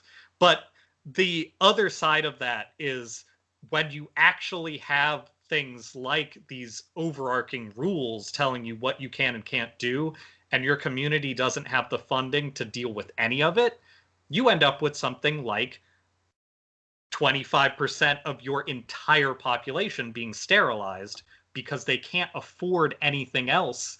And you're not allowed to have all these things like, oh, general contraceptive. How are you going to afford that? How are you going to afford like giving people all of these advantages that we as US citizens just think like, well, yeah, it's available, it's expensive, so like I'm just going to use condoms or whatever. Like that's a decision that, like, if you want white privilege as like your baseline, that's it. The fact that we can't govern the way that our families even work if we don't have the right skin color is a pretty fucking huge white privilege for people. And I don't think I've heard more than like 3 or 4 people in my entire life mention that happened. Like, and it's still an ongoing issue, but like the fact that big of a number as recently as the 70s, leading into people like Reagan who treated these people like shit, leading into things like the AIDS epidemic that's like a super large health issue, is completely ignored. Like, we have so many reasons why standardizing healthcare is actually vital to everybody, including like way more vital to life than people even give it credit for, people who are not white Americans. And the idea of having that information available to you and choosing to just sort of take it and say it's not really my problem, or like it's not as big a deal as you think. 25% is a big deal. And it's recorded. That's not a thing that you can just say that's not real. It was recorded. It was reported to the UN. It was a thing that was very real in 1977. So I just wanted that to be like sort of a reflection of like how we treat our military and how we treat people who just live here. Like the idea of this is not a racist country that the RNC really pushed, and honestly, the DNC really pushed that they are the RNC now. Like, if you don't see that as a problem that needs an answer, that needs something more than we'll elect somebody and hope we can change their mind, like, you're looking at the wrong problems, because people are being killed actively, or people are being denied the option of basic health standards actively without any of this stuff being like drawn into it. The amount of stuff that we could do with medicine if we didn't have the system that we have, if we had the ability to just say, of course you're being reimbursed to a hospital, we would be so much healthier. Like, yes, there are issues with like, well, how do you pay for it? But like, fuck that. Like, the Pentagon having the kind of, it's like fucking $2.5 to $3 trillion that we pay to the Pentagon to kill people around the world. Like, just pull back on half of that, and you would have easily the means to deal with all of the rest of it. And I don't think you would even lose the thing I wish we would lose, of being like the superpower that everybody has to answer to. We'd still probably even be that by a considerable margin. We'd just be healthy in addition to it. And we would keep people who weren't white healthy as well. And I think that's one of the things that honestly keeps it from happening. And poor people, because fuck them. That's clearly also the message. I need to turn my outdoor light on, or I'm not going to get this food. But just imagine I'm here seething instead of standing up. My tacos are set to arrive in 7 minutes. 7 whole minutes.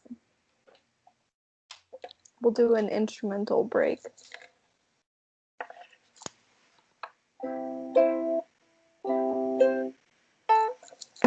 Oh. I heard that. God damn it. Is that light on? I hope it is. Yeah, I think so. You heard the ukulele, or you heard me hit my ukulele? Oh, no, I heard the ukulele. Okay. I might have heard you hit it, but it sounded somewhat musical if I did. I accidentally bonked it on my laptop, so. Nice. Mm-hmm. Yeah, you getting a good tasty sip?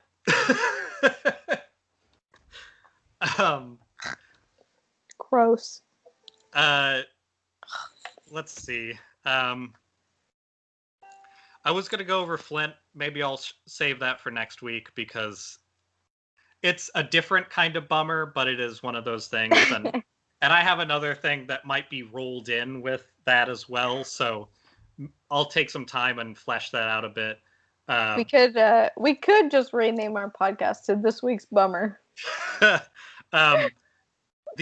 But I do have one other thing I'm going to go over real quick, because I think that that's worth it.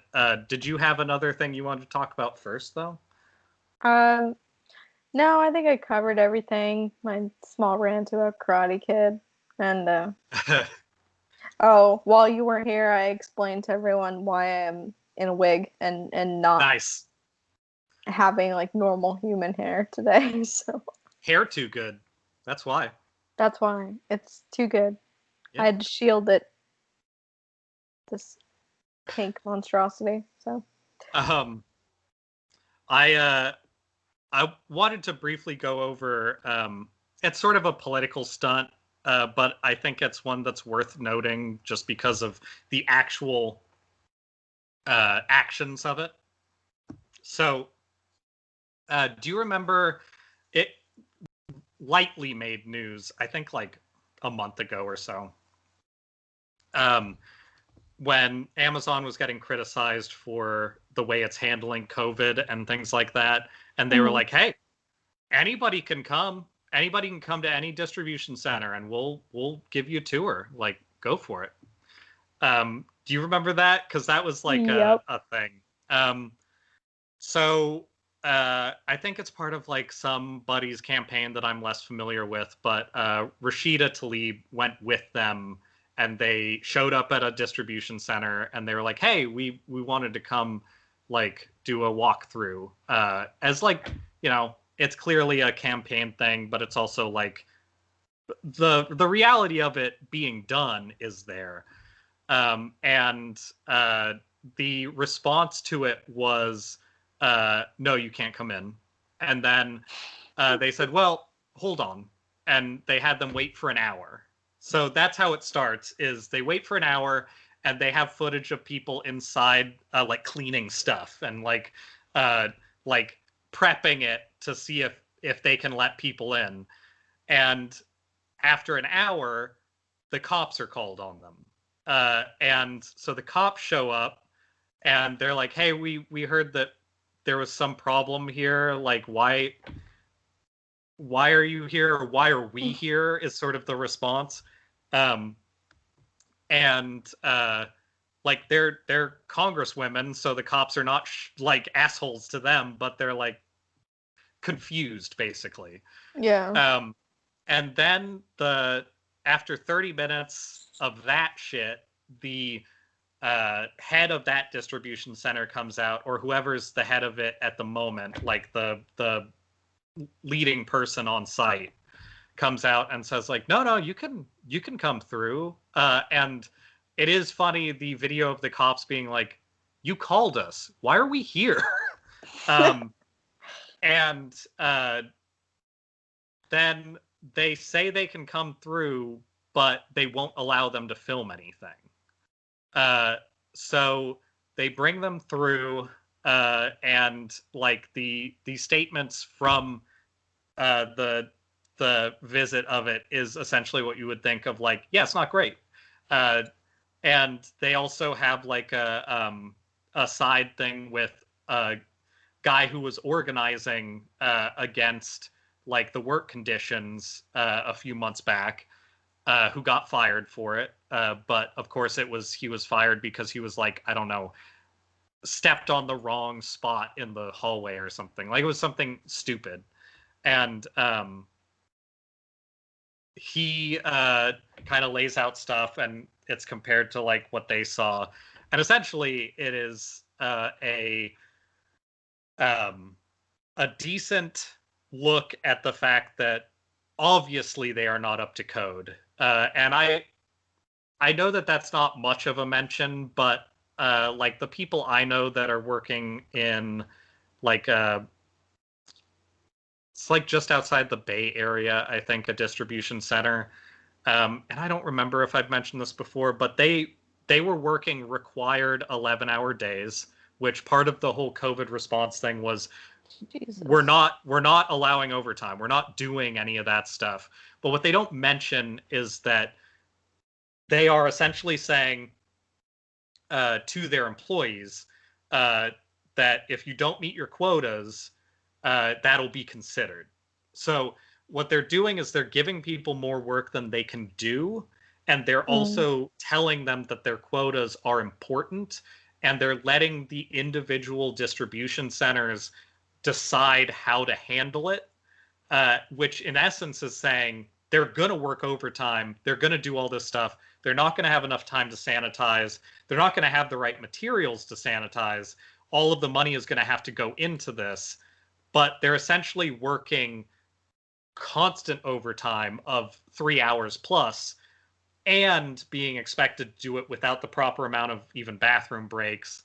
The person I know who works at one has said that like it's led to a work environment where like the best cases is people like them being able to say like, hey, I got class, gotta go, and like it just turning into like they're regulating some of the amount of like, they're not staying for like more than 11 hours, which is clearly one of those things that like is sort of inferred, only because people who are above them are being like, look, this is inhumane. We're just going to try and like make it work so we can keep our jobs.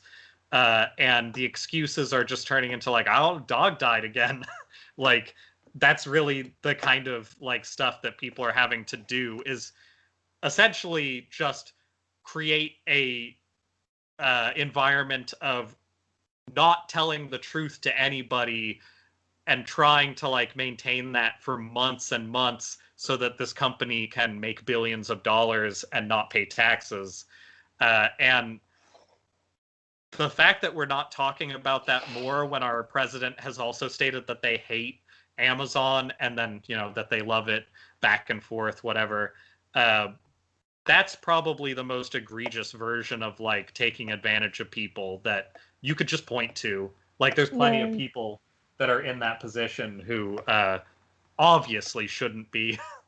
But I don't know. It's interesting.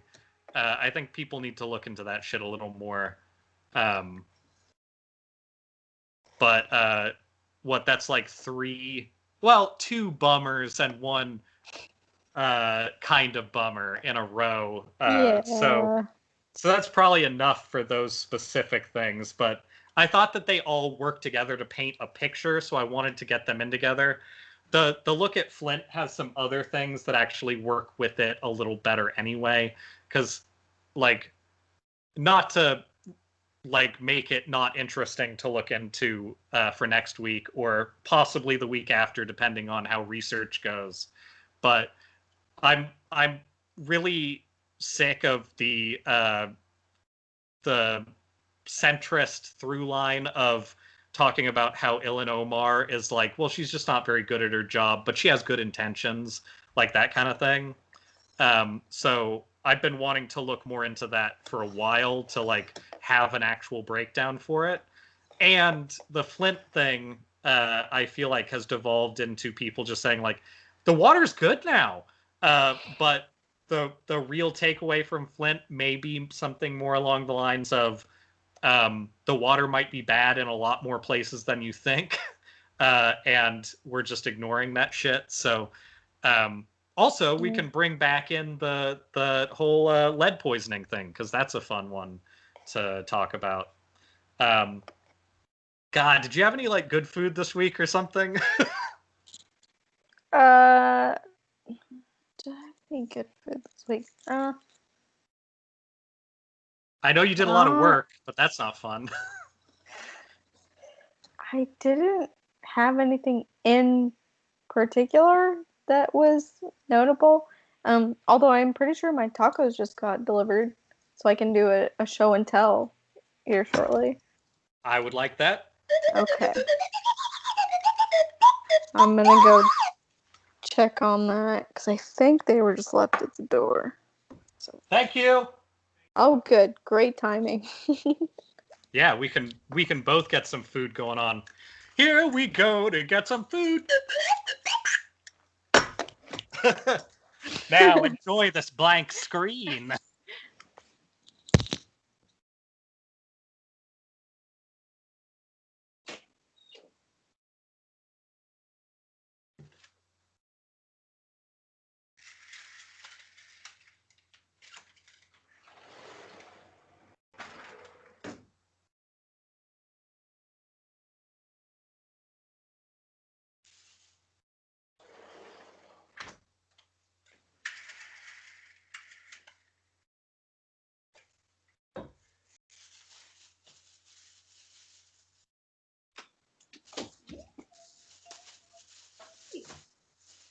Yay. Yay, yay, yay, yay, yay, yay, yay, yay, yay. I have food to show and tell. Oh, yes. Here we go. Excitement. Okay. So, I ordered 3 beef tacos, 3 pork tacos, 3 pork verde tacos, and 3... I don't know what that says. 3 of another kind. So, that's what we've got here. And then there's also nachos in here. Hello. I'm opening the goods for a show and tell. Can you get me a knife? Some of that for me. Yeah.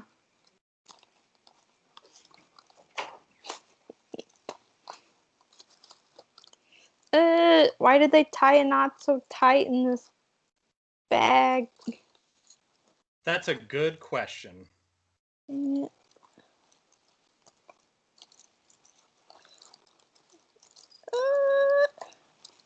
Oh, here we go. I got it. Excellent. I've done it. I did it without your knife. Alright. Let's see this. We have, oh yeah, they are street taco style. So here's our ground beef tacos. That looks pretty good. Uh-oh. That looks thick. Pretty thick. You must wait until I'm done showing and telling about my food. I don't know what this one is. I'm not sure. This might be the pork. I think this is just the regular pork. Okay. So I ordered 12 tacos in total for both of us. That's a good number of tacos. Yeah, I figured if they're going to be street tacos, it's best to aim on the higher side. Ah! Why are these bags so tight? Okay, I think in here is my nachos. So we'll take a look at those. Oh boy. Now that's a good mess of nachos. That looks like some good ass nachos, actually. Oh damn. They're flimsy, I will say. Now they are flimsy, but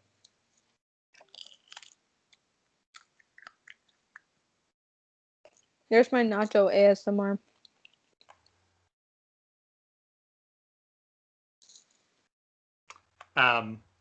This is the first time I have ever ordered something and had something fully missing. Really? What happened? The steamed mussels were no. They replaced it with one musubi, which makes me think it was on purpose at least. But now I'm having to like the way Seamless works, like I'm glad that it doesn't involve the driver because Yeah. like I don't, especially doing that job, I don't want to fucking deal with their like their job being fucked with or anything like that. Right. But what I do dislike greatly is when they just kind of don't do something because they don't feel like it. I'm sure they were probably out, but they didn't say anything, and they didn't text me or anything, which is a bummer. That's the only thing I wish is I don't care if a restaurant is like out of something or oh my god, I have so many sauces. It came in. It's awesome. Okay. I don't care if a restaurant is out of something. I would just prefer to be let know that happened. Yep. But that's my main complaint. I mean, I'll get that money back, but I don't know. Could be better. It could. I'm sure that's why the extra musubi is in there, is to like be the it's probably the tax, honestly. It's like this will cover it. Which, all right. The stay in your good graces musubi. It's not like I'm not going to order from them again. They have, right. I think like half the time I've ever gotten food from them, they've been out of something, but this is the first time they haven't said anything. Let me see if I can locate, because honestly, if there's a place next to me that's still open that has shellfish, that would be great, since I would like to get something along shellfish those is one of those things that like once you have a craving for it and you've ordered it, you can't Yeah, Can't absolutely. not do it. All right. Ooh. I'm Not crunch. honestly, I'm really glad that we now have this weird part of our podcast that people can turn off if they don't care. Me Because too. the food part is one of my favorite parts, but like Mm. uh also here's something disgusting. And by disgusting I mean real good. Here's the musubi bucket. Mm. That looks so good. Yeah. I'm so jealous of that. That's why I'm not complaining, is because for every complaint I could have, I also have some big ass musubi. I'm jealous. As you should be. Hmm I don't think we have a single restaurant down here that even attempts musubi. That's too bad. Hmm My attempts have been subpar. So, and I'm surrounded by so many styrofoam boxes full of tacos. Really doing our part for the environment. It does make me feel bad. I'm glad that this stuff is not packaged like that, because I would feel bad as well. It is not Yeah. my favorite. I wish we had more restaurants around here that were more conscious. Yeah.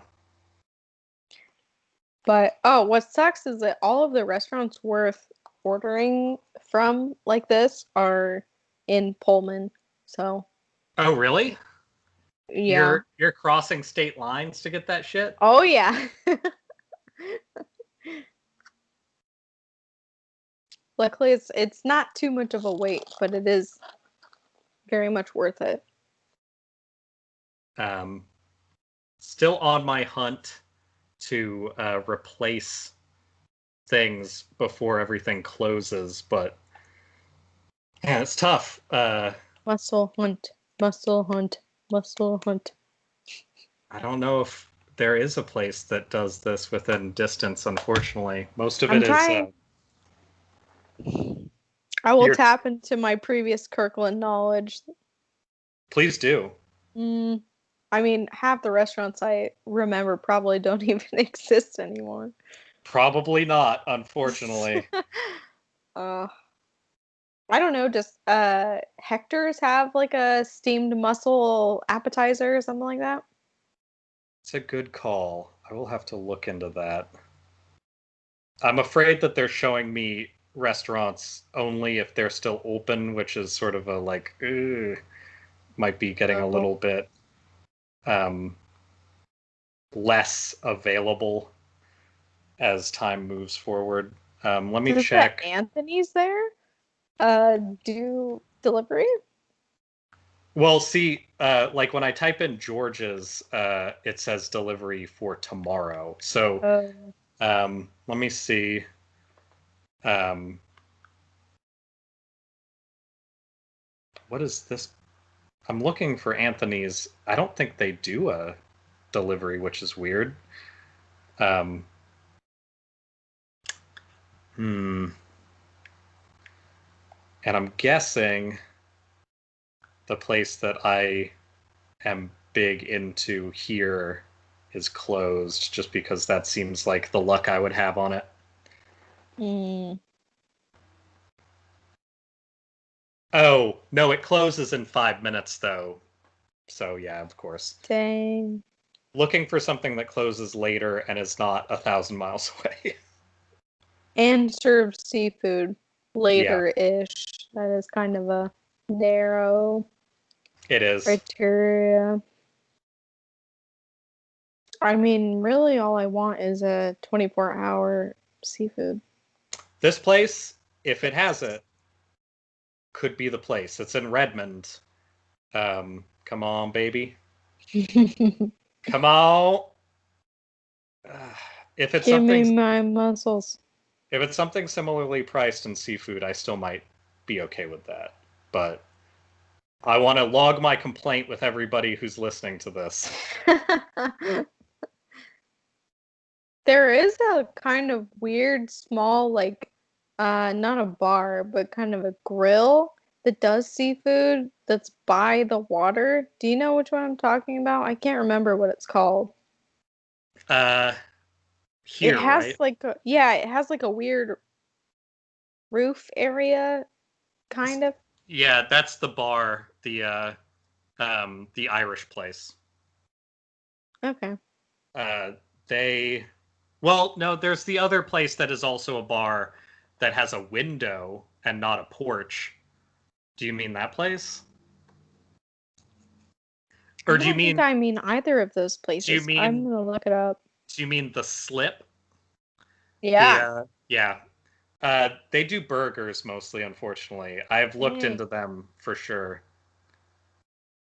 It seems kind of uh unfortunate to have your name be The Slip and serve mostly burgers. It does.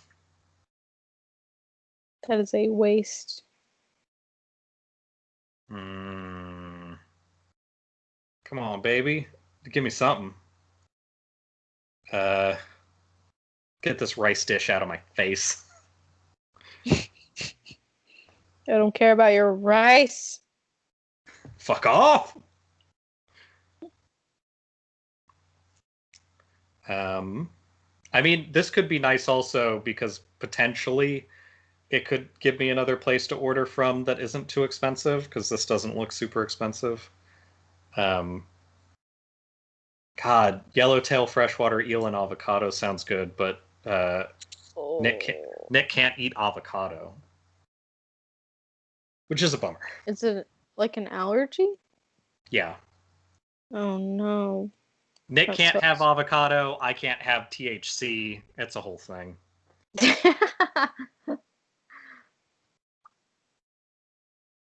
Hmm. God, looking at this is a real problem for me right now. Evan, you may collect your tacos now if you so wish. I don't think he can even hear me. You got Oh to make no, him my hear you. my chips are getting progressively soggy and flimsy. Yeah, get that wet chips. Oh fuck. Okay, I think it's gonna have to be a sushi thing instead. But hey, that's all right. That's a okay Oh, second place. that is a good second place. Okay, so here's the options. I got 12, so you can pick 6.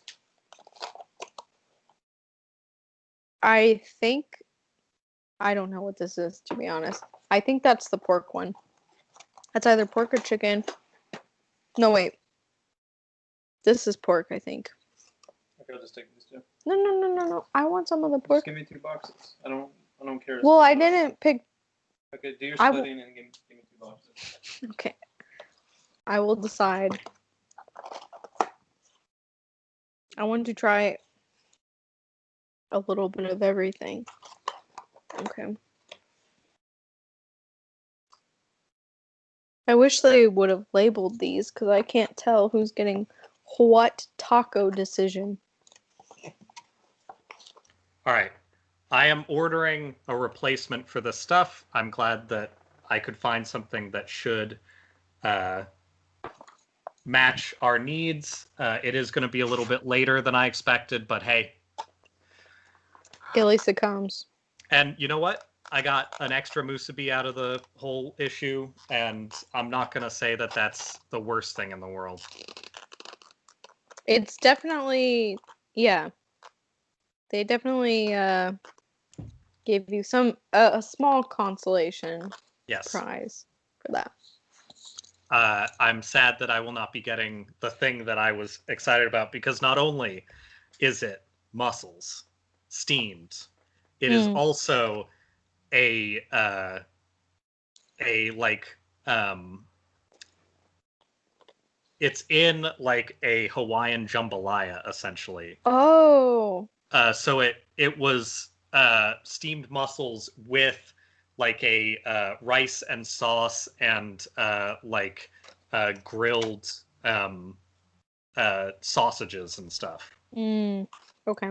I understand your pain. No. Yeah, it is something that I would really, really like to be eating, but if I'm gonna have to flip it and reverse it with the cash that it was, I'll be okay with this option as well. Well, I think that pretty much closes out tonight. I'm not going to have people stick around for my extended food wait, but do know that I will be eating some kampachi sashimi, and I will be okay with that. That sounds And good. this once a week delivery will still be a big success, and it looks like yours is a big success with your wet ass nachos. Yeah, I'm not upset about the wet ass nachos, and I'm getting to choose what tacos are sorted to who. So I'm not upset about that decision either. That's good power. That's a nice thing to have. I'm looking forward to my assortment of tacos. Mm-hmm. All right. Do you want to play us out? Yes.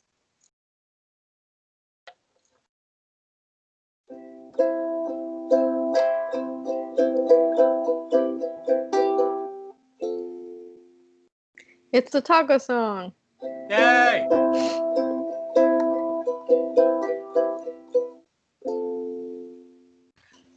It's the belated seafood song. It is that. I'll take it. It's the Begone Thought song.